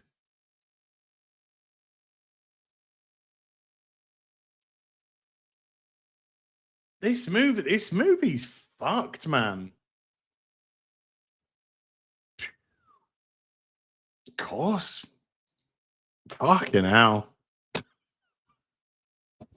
I'm too kind for my own good. I'm too kind for my own good. I know, 100 million marketing. Fuck out of here. Fuck out of here on 100 million marketing. Fuck out of here. Like I said, I wouldn't be surprised if the marketing was around the 200 million mark. And even and it's even been reported online at around 175. So holy shit. Bloody hell, Nora. This film's fucked. Lost Braves fan has been a member for 20 months. Lost Braves fan, thank you. Angela Richter gifting a membership to the stream. See you at the party, Richter. Good to see you, Angela. Logan Johnson with a $5 says Supergirl, more like Super Ho. I could be wrong, but I think Superman will still beat Floptastic Foreskin at the end of the day. Well, I mean, that's an interesting question. Let's talk about that actually. Which is going to do better at the box office, Superman or Fantastic Four? I would say immediately Superman, but now there's a caveat.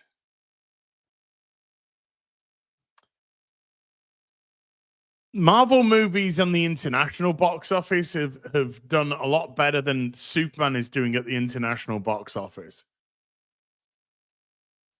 But the Fantastic Four isn't predicted to have a better opening weekend than Superman. So even with those taken into consideration, I would say Superman. I think Superman's going to have the better box office. I guess having seen the Fantastic Four, but again, taste on whether or not you like a film or not is completely and utterly irrelevant. Because just because you like it doesn't necessarily mean that other people like it, and vice versa. Just because you dislike it doesn't mean that other people dislike it. I think Fantastic Four is going to open up to about 100 to 110 million domestically, which is behind the 125 million of Superman for sure. But I think the international will be there or thereabouts. If it does 110, I think the international will probably do about 120. Because they do slightly better. So, yeah, ultimately, probably Superman. Probably Superman. 110 mil a stretch. I think it's possible. I think 100 to 110 million. 100 to 110 million domestic opening for Fantastic Four. I think that's possible. But I think it will have a better international market than Superman will.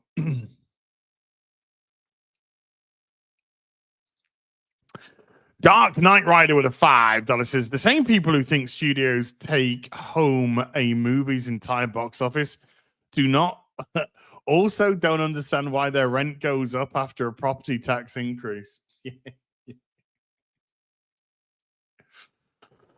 Yeah, there's a lot of dishonesty with numbers. Okay, look, there's nothing wrong with being ignorant, about something, but when you're purposely just trying to dishonestly report it, does that help the film? No. Does it help you cope? Possibly. But does it make the movie profitable? No. You can fudge your numbers all you want. It ain't going to change anything.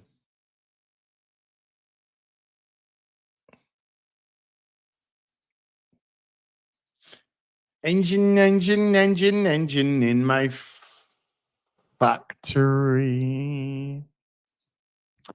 BS Warren with a $10 says, as doth thou prefer damsels which defecate or strumpets that shite?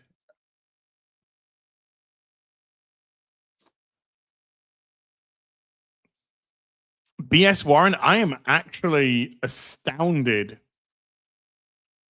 that you paid $10 to say that.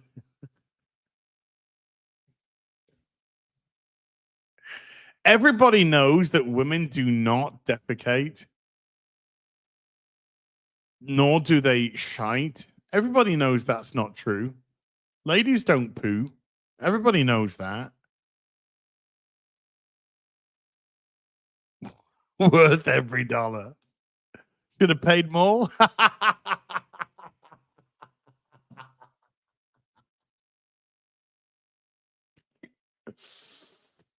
Well, as you know, women do not poo-pee, so that question is invalid, as women do not poo. Javelin has become a YouTube member. Javelin, thank you. Bushin Ryu Cat with a $5 says, want to ask everyone what actor you want as the new Wolverine? If not Hugh, I'm okay with Carl Urban with some gym time. Missed you, my liege. No disrespect to Carl Urban, but I think Carl Urban's just a little too old for it now. If you're looking for a Wolverine that's going to have lastability, you want a Wolverine that you can maybe get a potential 10, 15 years out of. I mean, holy shit. They got 20 odd years, 25 years out of Hugh Jackman, for goodness sake. I'd say Tom Hardy's too old as well. Yeah, I think you need to be looking for somebody in their early 30s that actually looks like a man, though. I think somebody in their early 30s.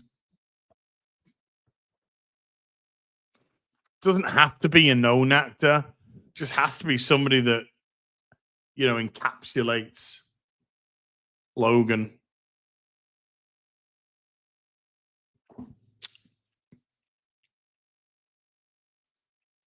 Crimson Shadow with it's got to be a fist bump. It's Crimson Shadow. Hell yeah. £3 fist bump super sticker. Right back at you. Right back at you. Yeah, but when they had Tom Hardy as Picard in Star Trek Nemesis, by the way, Star Trek Nemesis is potentially, I think, the worst Star Trek film I've ever seen in my life. It's horrendous. It's horrendous. But they had to show a picture of Picard bald at Starfleet Academy. Now, we know that Picard wasn't bald in Starfleet Academy at all. And in actual fact, he didn't shave his head until pretty recently before coming onto the Enterprise. But you know, they had to do that because how would people know that it was the same person? Because Picard's bald, so they had to shave. It's fucking.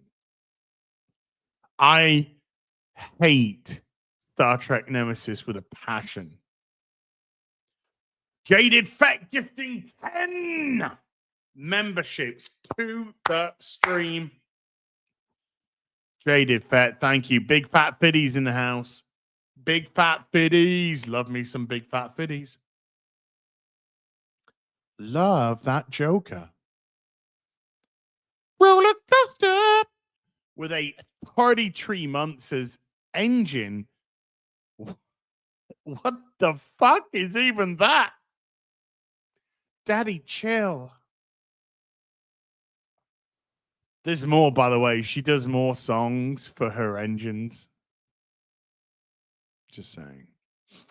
Hungry is Angry has been a member for 39 months. Hungry is Angry. Thank you.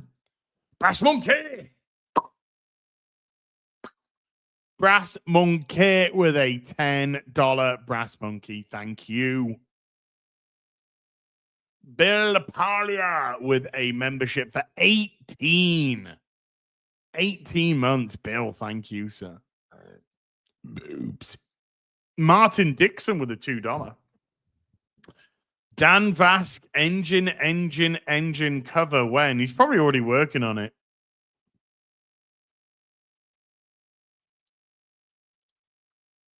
Probably already working on it. Yeah, I mean, when he was at the when Picard was on the Stargazer, he still had his hair. He still had his hair because there's that there's the episode where Beverly Crusher is remembering when Picard took her to see Jack Crusher's dead body. And that was while he was on the Stargazer. Captain of the Stargazer. So yeah, Picard had hair all the way, I think probably pretty much all the way up until joining the Enterprise. It kind of makes sense that he decided to shave it off before taking charge of the Enterprise.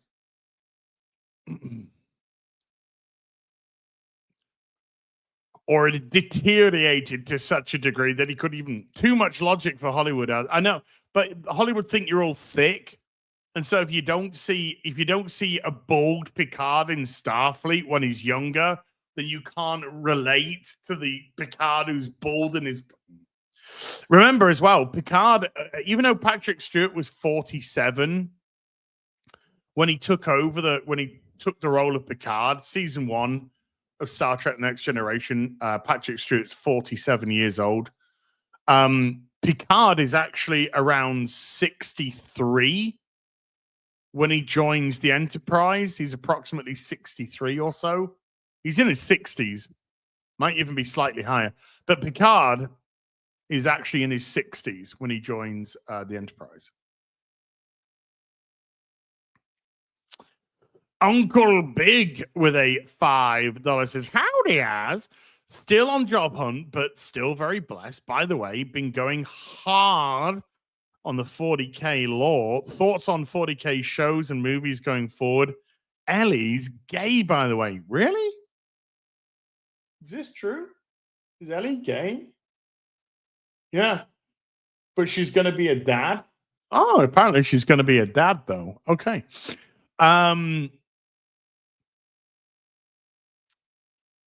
I don't want to get my hopes up for the Henry Cavill show, but you know, Henry Cavill's doing his 40K show for Amazon. Fingers crossed on that one. Fingers crossed.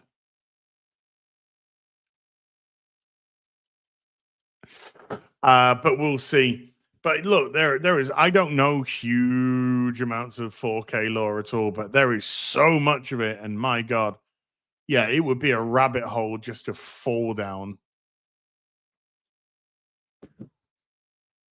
Calioth with a $2 says those popcorn buckets will save Superman's box office. Oh, I'm sure they will. And by the way, right? Look, I gotta call things how they are. Whenever we discuss films and we discuss the film's box office, good or bad, and we have our own thoughts and opinions, you know, and all this kind of stuff. When we talk about a film's box office, it's about the profitability. It's about the profitability during its box office window. I find it very amusing that some people are trying to cope by talking about things like merchandising and whatnot, because that is just an absolute cope in an effort to prop up their own opinion about the film, and it's pretty pathetic.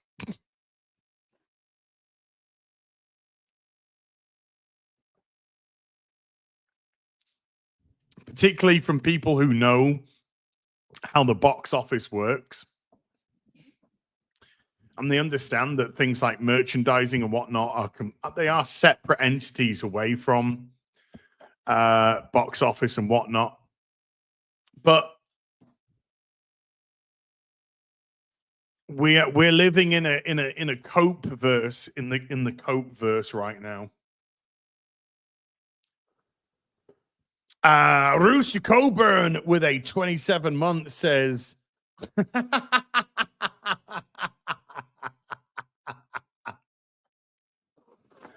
cigarette tree. Obviously. Cigarette tree, obviously. Malcolm Tucker with a 33 month says, is this the gayest afternoon tea with us ever? I know somebody who can answer that question, actually. I know somebody who can answer that.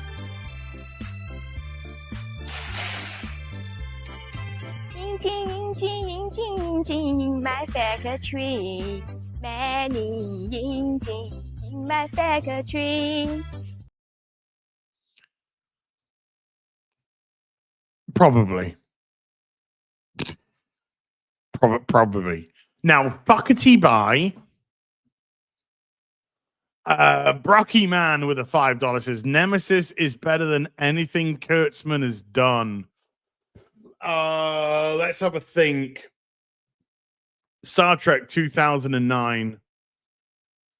Not a good film. Would I watch Star Trek 2009 or would I watch Nemesis? I'm even thinking about that, dude. Nemesis is horrendous. I mean, it's horrific. It's such a cynical Star Trek film as well. It's such a nasty, cynical Star Trek film. I hate it. I fucking hate it.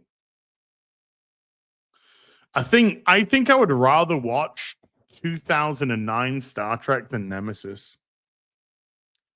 Would I watch Star Trek Into Darkness over Nemesis? Probably not. Star Trek Into Darkness is terrible. Star Trek Beyond? I would watch Star Trek Beyond before Nemesis. Star Trek Beyond is my favorite of the 3 terrible Trek films by Kurtzman.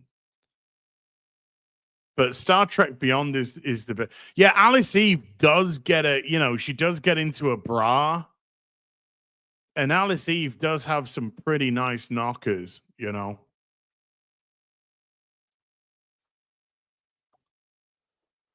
So it's tough. It's tough.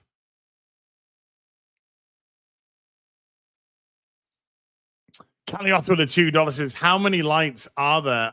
I could not Picard well. There are 4 lights.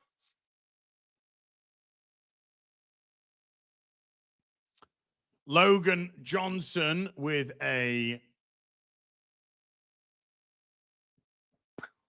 fist bump super sticker. Fist bump to you, Logan. Thank you, sir. Thank you, good sir. Engine in my. I nearly got it. I nearly got too engrossed in the song. I nearly got too engrossed into the song. Anyway, let's have a look. See, have we got an update on the box office yet? Nope, not yet. Neither from. I've actually got both the numbers and Box Office Mojo open at the moment to see if we can get an update.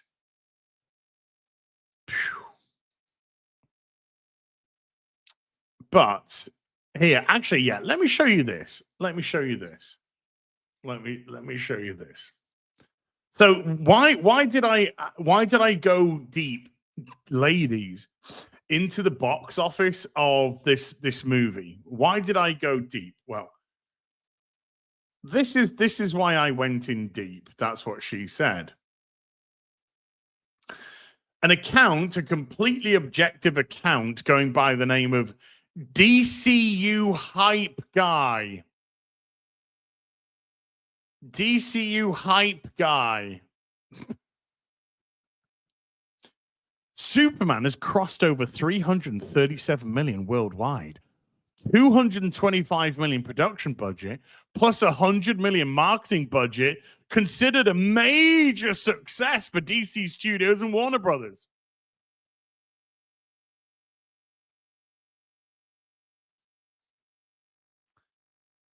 So what they're trying to do is they're trying to say 225 plus 100, 325. This is at 375. It's only 12 million away from breaking. That's what they're trying to kind of hint at. It's only 12 million away already from breaking. No.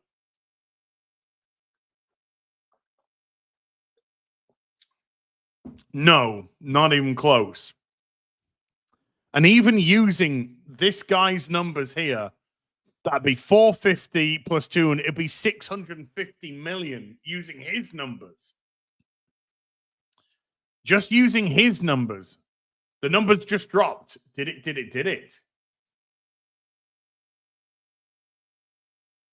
Let's have a look.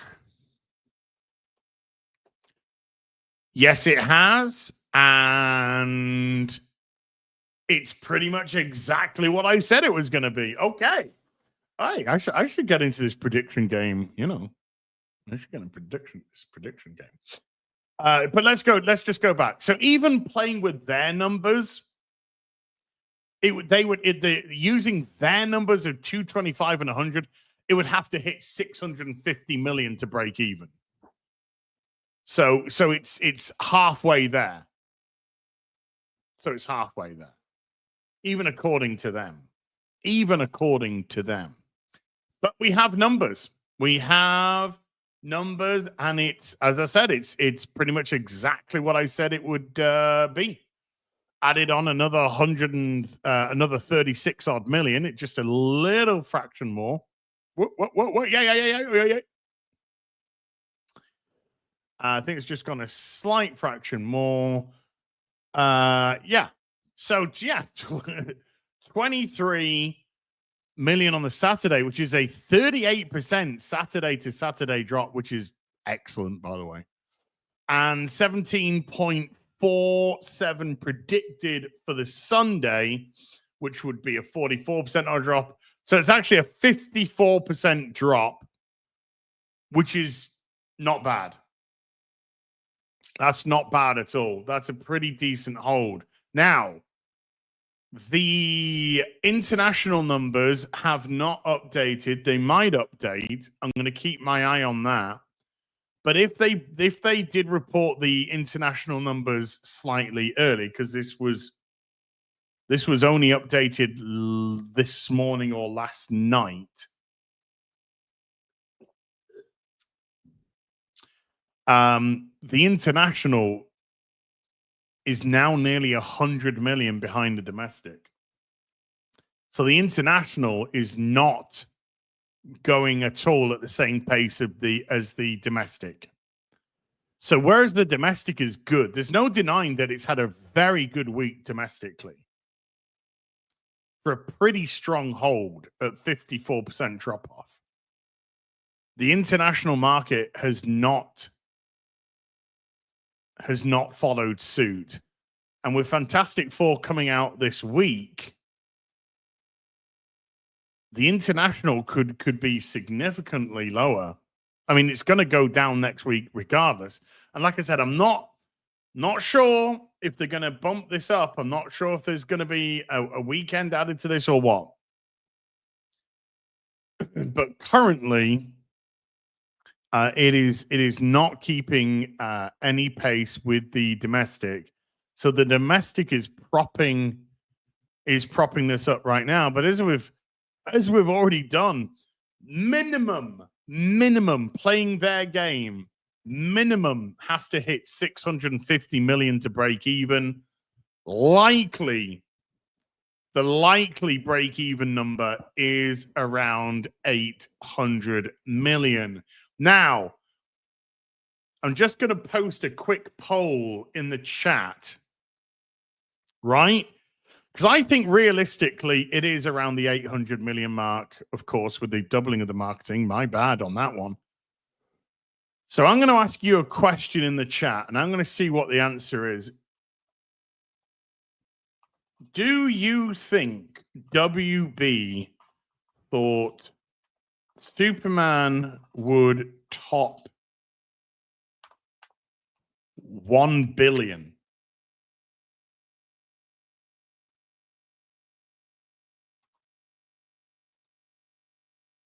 Let's do that.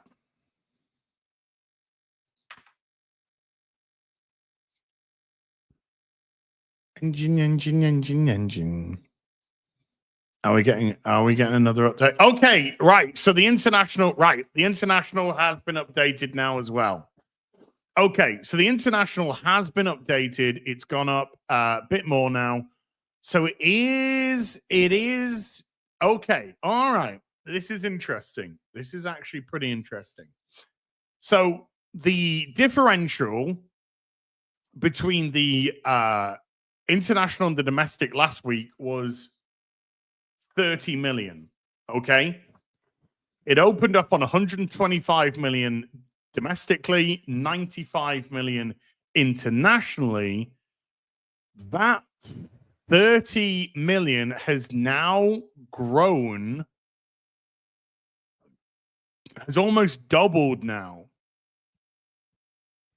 So 35 plus, let's just say 30. So there's now a 60 million differential, give or take, you know. It's like a 58. It's like a 58 million differential now between the international and the domestic. So it is still not keeping pace.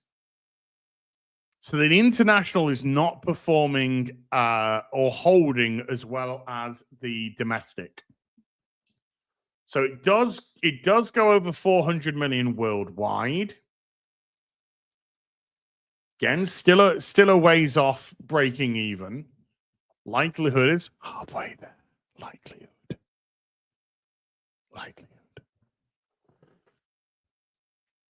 Likelihood about halfway-ish there. But even playing with the Shills numbers, let's just jump back to this guy.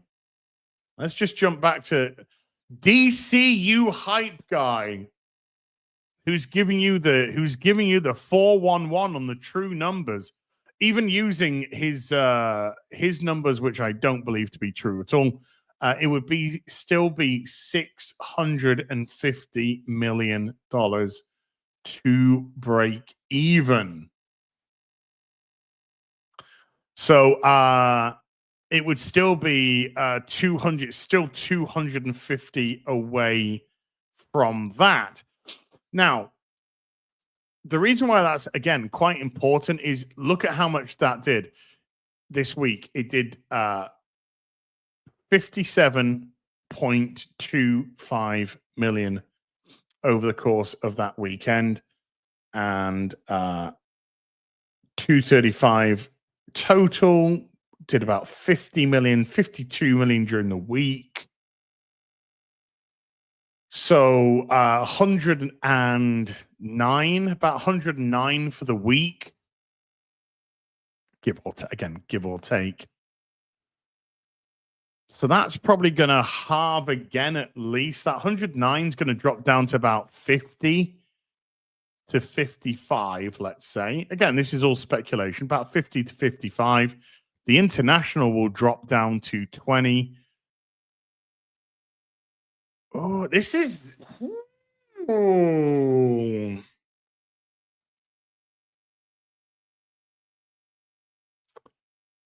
Yeah, I don't think this is breaking even.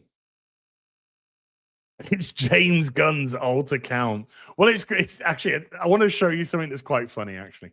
I want to show it's quite funny. Right. So let me show you the full story of this, right? So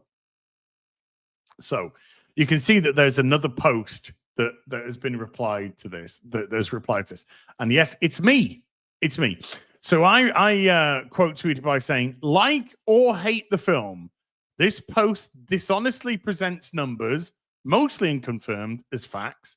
This film has a long way to go to break even, never mind make a profit. Right. Now, let me find the true reply. The true reply. Let me find the guy. Where's the guy? There it is. Sean Gunn. Sean Gunn. Sean Gunn replies. Sean Gunn burner. So another highly objective account. 325 and 100 are the best numbers we have for the best sources. No, they're not. Because 175 marketing has been provided as the best guesstimate on marketing already. So that's already dishonest. The 200 marketing report was openly pure speculation. There's no. If you know how sponsorships and partnerships work, these numbers make sense. What? If you know how sponsorships and partnerships work, you know this makes sense. Either way, Superman is performing well enough to make Warner Brothers and investors happy. So the two biggest preponderance of these numbers are the Sean Gunn burner Twitter account, which is probably the burner account for DCU Hype Man. And the answer to both of these tweets is no. No. So it's still a long way off. But it's had a good week domestically. And the international is still not great. Still not great. But, you know, at least it isn't 200 million, I guess. So I'm sure the hype boys will be, it's done more than Captain America. Well, not quite. That'll be next week. But I don't know. There is a devil in me as well. I am trying, you know, like I said, I've actually been super generous today because I didn't even double the marketing budget. So I've actually been super generous today. But there is a devil inside of me that is kind of hoping that Fantastic Four is a good film. Because if Fantastic Four is a good film, I just want to really throw that cat amongst the pigeons and see what happens. Will a rising tide lift all ships? Or will the rising tide cause a tsunami that drowns Superman? But yes, actually, Russ, that is one thing that I did want to do. That is one thing that I did want to do. So, whereas we've been discussing, come on, Mikey, come on, we're all here for the Schadenfreude, you know, we're all here for the Schadenfreude. Whereas we've been discussing this whole time about Superman versus Fantastic Four, there was a third movie that came out in July, okay? And it was the dinosaur movie, the Jurassic World 7. Jurassic Park 7.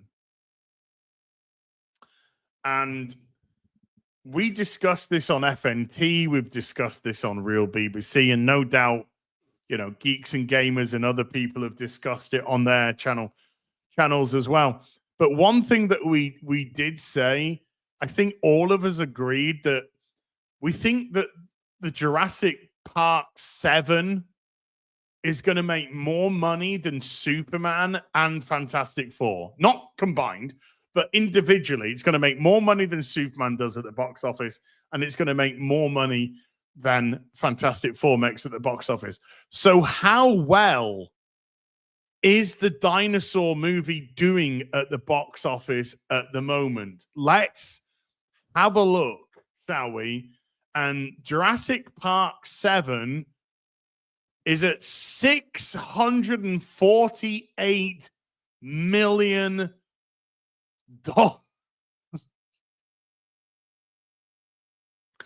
And looks on course to do better than Superman and Fantastic Four.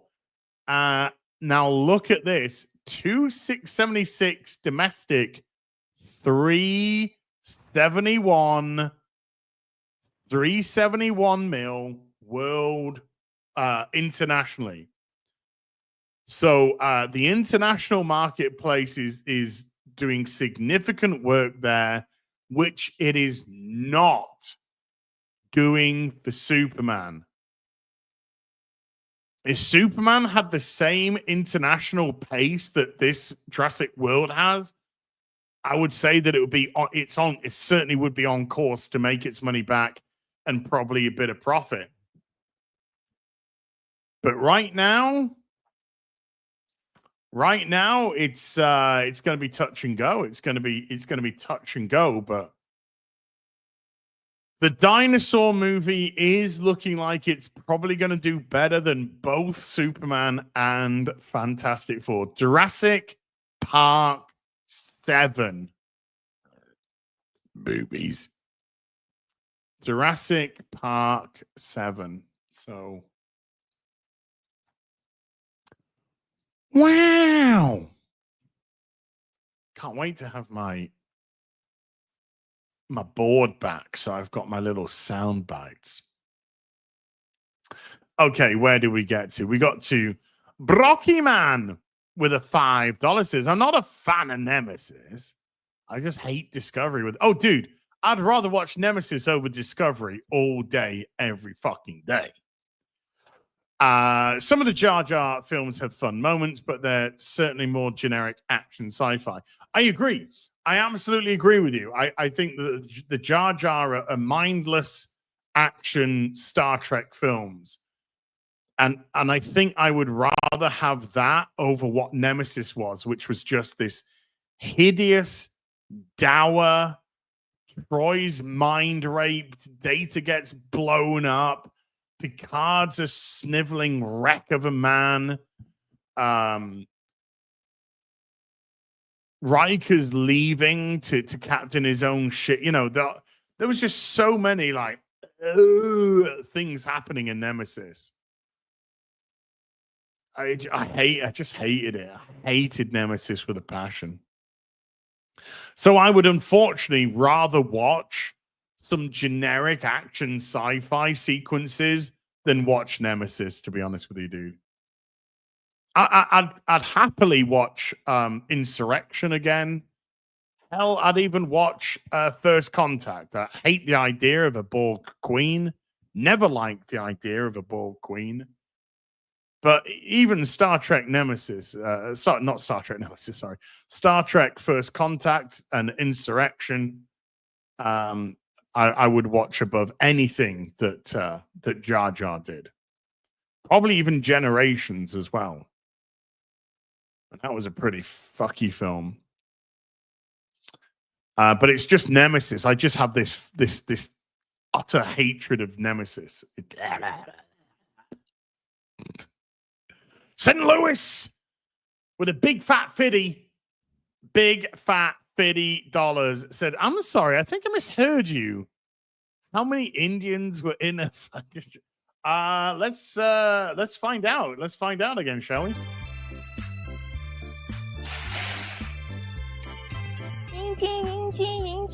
In my factory. Many in my factory. Okay, so the answer was many. There were many.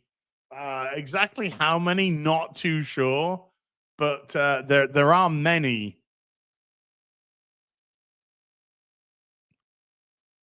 There are many in the factory. Too tired with a five, dude. Thank you for a big fat pity, man. Too tired with a $5 says, I think is Zaslav is smart. He'll make the money on streaming agreements. I think the Superman box office will not break even without streaming.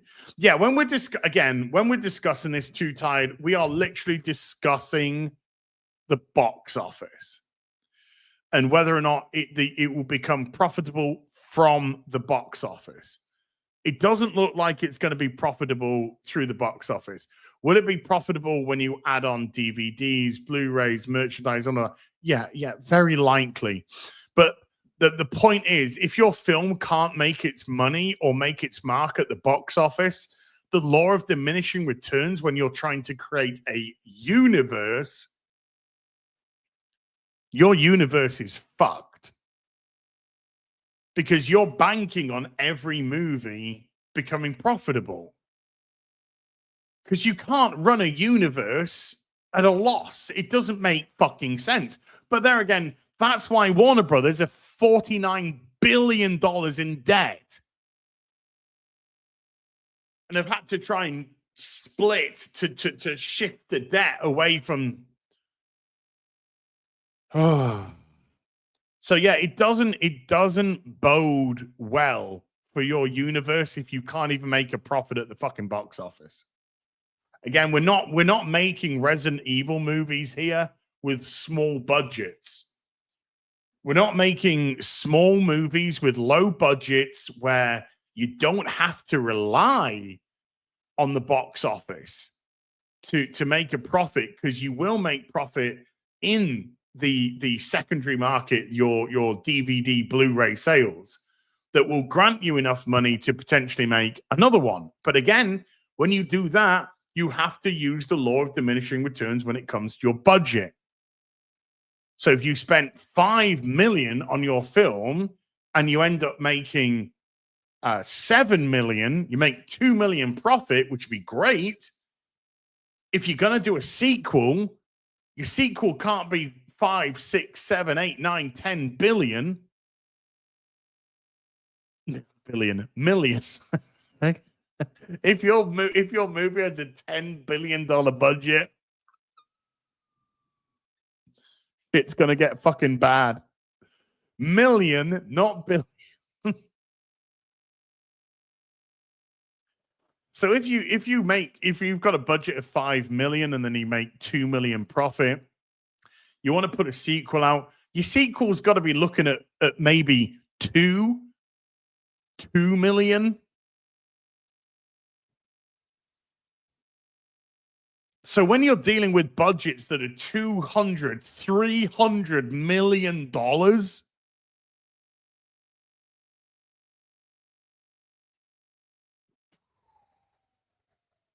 hey, DVD sales in 2020, they are still very good, Jan. or Jan or Yan, whichever one you prefer. I'm not too sure which one. But yeah, DVD sales are still strong. Worldwide, not necessarily, because, you know, worldwide DVD sales still very strong. A lot of countries don't, you know, they don't have they sell some Blu-ray players or some 4K players, but yeah, a lot of stuff still sells on DVD. Logan Johnson with a $10 says, "Is it bad that I want the villains in these upcoming superheroes films to win? I'm really hoping Doom, especially, will just dust everyone like Thanos did in Infinity War. Still the best MCU film, in my humble opinion." Infinity War and Winter Soldier are my two favorite MCU films. But you do have a really good point, because I've said this on Friday Night Tights. I've said, who are you rooting for in Doomsday? Who are you rooting for? Which hero? Shang-Chi? Are you rooting for Yelena? You know, there isn't any hero that I'm rooting, that give a fuck about. Now, do I have much more investment in Robert Downey Jr. just within the MCU than anyone? Yes. But he's now playing the villain. So I'm automatically like, well, yes, I'm skewing more to being on the side of Doom, Doctor Doom, than I am any of these fuckwits, alleged heroes. So yeah, it's gonna be a very bizarre film to watch.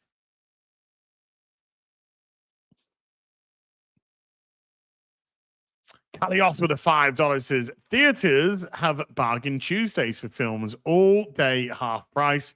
So some of the weekly behavior could be that when it spikes, curious how it graphs. Well, Tuesday, like I said, Tuesday is always the day that does the biggest box office of the Monday to Thursday. It's always the case. And it's probably because of things like Bargain Tuesday. Because if you can go for cheaper, you tend to either go yourself when you wouldn't, or you tend to bring somebody with you. You tend to go as a group or in a couple. So that's why Tuesdays have always done better at the box office than any other day, Monday to Thursday. Wednesdays and Thursdays drop off, particularly Thursday. Brocky Man with a $10 says, completely agree, good sir. I'll stop talking about Star Trek now. It depresses me. Do you think the rumor about Reed and Ben being in a relationship before he married Sue is true? No. I do not believe that. I heard that it was Johnny, and the rumor was meant to be Johnny and Ben. So if the rumor's already sprouted wing, but no, I never believed it to begin with. I think it's just bollocks. I think it's just bollocks because everything's got to be lame and gay. Everything's gay. I watched a really good comedy skit, right? Yesterday. And the comedian is like, I'm sort of paraphrasing, but it was like, I'm old, he says. And he says nowadays, you know, kids, they've got their own language, they've got their own lingo, and people get annoyed. You know, people are just like, oh, listen to these kids, they're saying all kinds of crazy words. He says, I don't get annoyed. He says, all I do is I just translate it. I just translate what their buzzword is. And I just translate it into what I would have said when I was younger. And that way you can understand where the kids are coming from. So he says, so for instance, if a kid says, oh, well, that's just cringe, then I take it into my brain and I go, oh, that's gay. And if a kid says it's lame, then I just go, oh yeah, it's gay.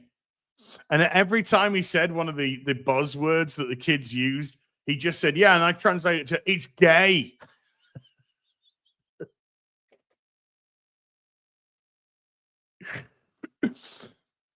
So yeah, everything just for some reason, today's day and age, you just got a bunch of fucking freaky weirdos on Twitter trying to make everything fucking gay because they need to have their own worldview validated because their narcissism doesn't prop it up. So yeah, whenever they use a buzzword, just say, "Oh yeah, that's gay." Yeah. Charles McCoy with a $5 says, new Rippaverse line, The Adventures of Schlurpo and Engine Girl, and the layer of fog a tree. You and Mola need to sell Eric on this. It'd kill. I think it might kill the Rippaverse, but who knows? Who knows? Maybe I'll bring it up to Eric as an idea.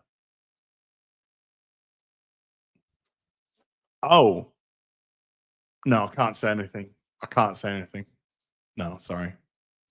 NDA. Hashtag NDA. Logan Johnson with a $5 says Winter Soldier's my second is favorite as well. Sometimes I flip between the two. It's very close. Yeah, it depends. If I watch Infinity War, I'll be like, fuck, that was great. And then, watch Winter Soldier and you'll be like, fuck, that was great. And then you watch Infinity War again and you'll be like, no, this is great, So I can't.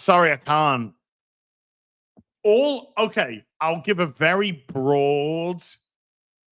I'm not going to tell you which story or what it actually is, but what I do know that in one of the stories for Saints and Sinners, you can still buy copy E, by the way. In one of the stories for Saints and Sinners, there is an Easter egg specifically for you guys. And that's all I'm going to say. That's all I'm going to say. But there is a very specific Easter egg just for you guys. That's it. That's all I can say on that. That's all. I'm not saying any. I'm not saying which story, who, when, why, what, or yeah. That's all I'm going to fucking say. And then when the books drop, I'm sure people will be like, oh, look, I saw this on this page and this story. And we'll be like, well. Well. I guess so. That's all I'm going to say. All I am going to say. It's an engine. Yeah. engine in life. Logan Johnson with a $5 says, I'm partial to retarded as well. Gay and retarded are just great words to use. I never stop using retarded.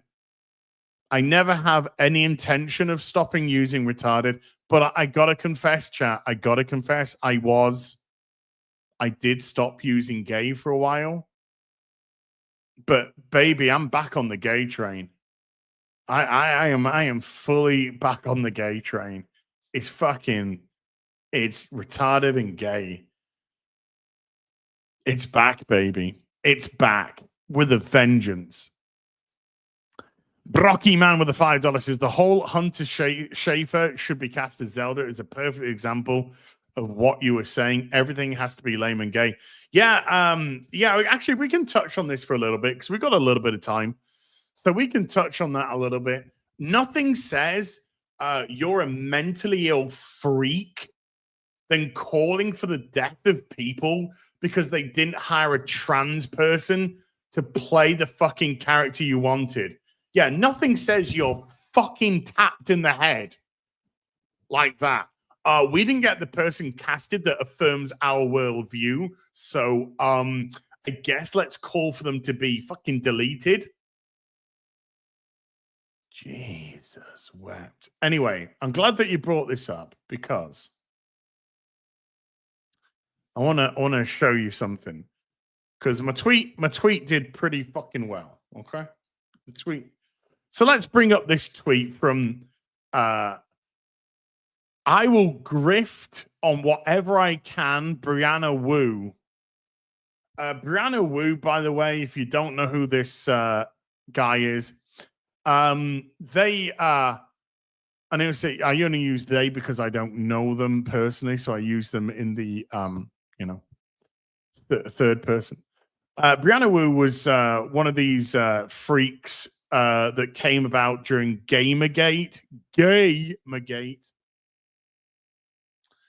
And they were one of the ones that tried to gaslight people into it being, oh, it's about misogyny, it's about attacking women, said the guy, by the way. And they orchestrated their own hate campaign against them to try and generate some interest in who they were. So they got caught doing that. They've tried to run for office and never got in because, people aren't insane. And then they got themselves some clout with the whole Israel-Palestine thing recently because all you had to do was pick a side, and whoever was on that side would just validate anything that you said.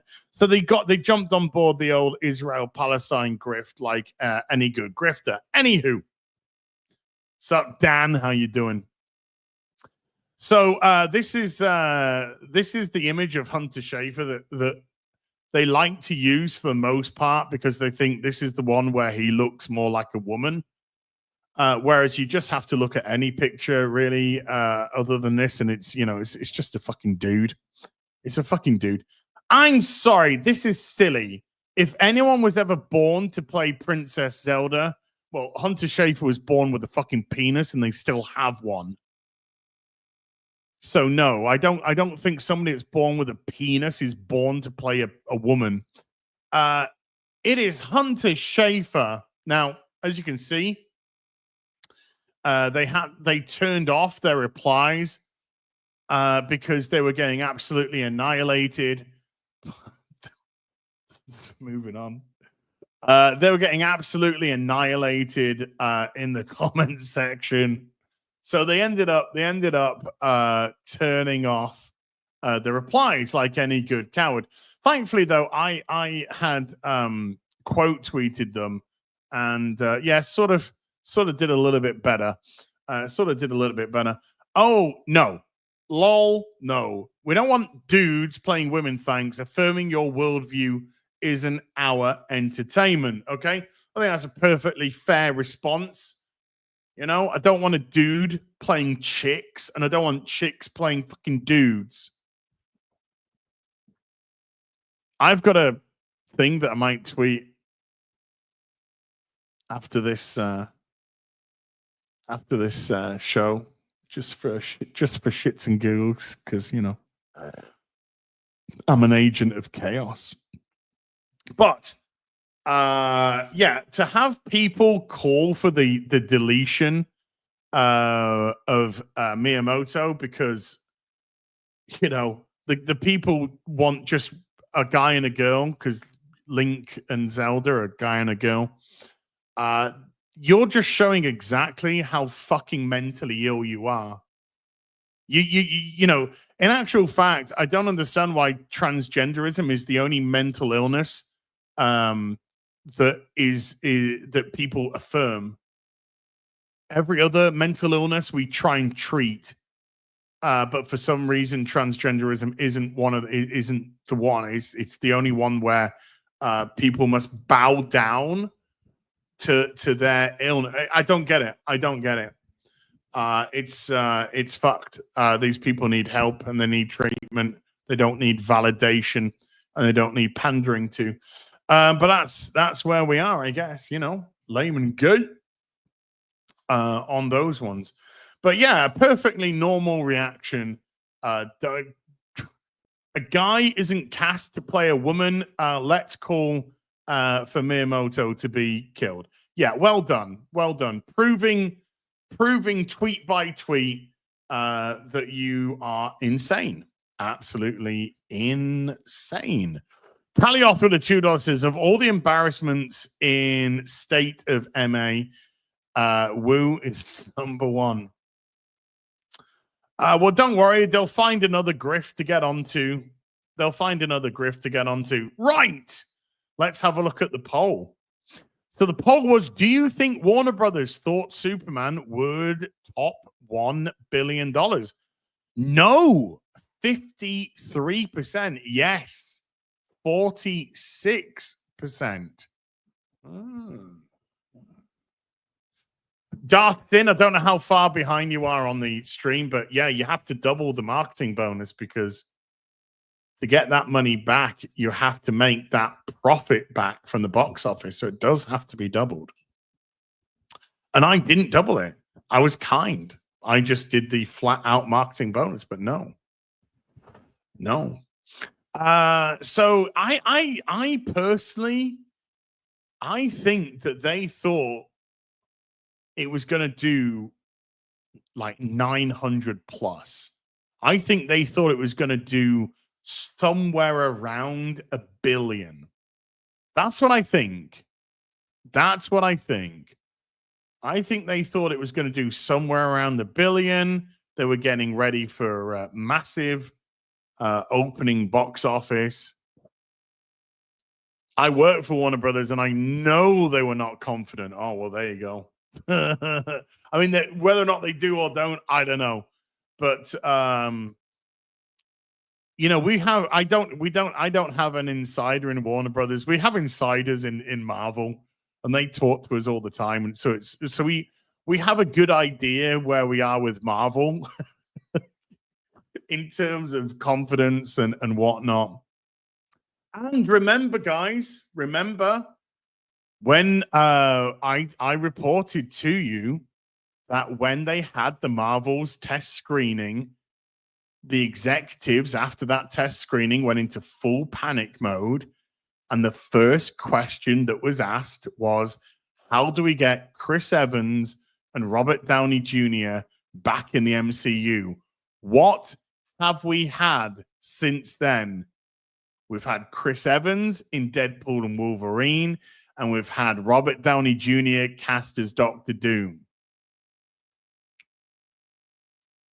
You're welcome. So yeah, we got people in on Marvel that tell us everything. And but I don't have anybody in Warner. I don't have any contact in Warner, so I cannot confirm or deny whether or not that is true. But it's with the, let's just finish with having another little loopsy poo. The numbers is crashed at the moment due to the numbers has crashed at the moment due to the site probably being hammered to see what the numbers were. But worldwide, Superman is on 407 million. Domestically, 235, and internationally, 177. So the international is not recovering or holding. It's actually still diminishing, whereas the domestic did have a strong hold at the box office this weekend. So is it going to hit its profitable margin? I don't think so. Anywho, I'm going to call it there for today. I'm going to be back in just over an hour with Sunday Fun Day. So massive thank you to everybody who came today. Mods, thank you very much for giving up your free time. Everybody who super chatted, membered, remembered, gifted memberships, thank you for supporting the channel.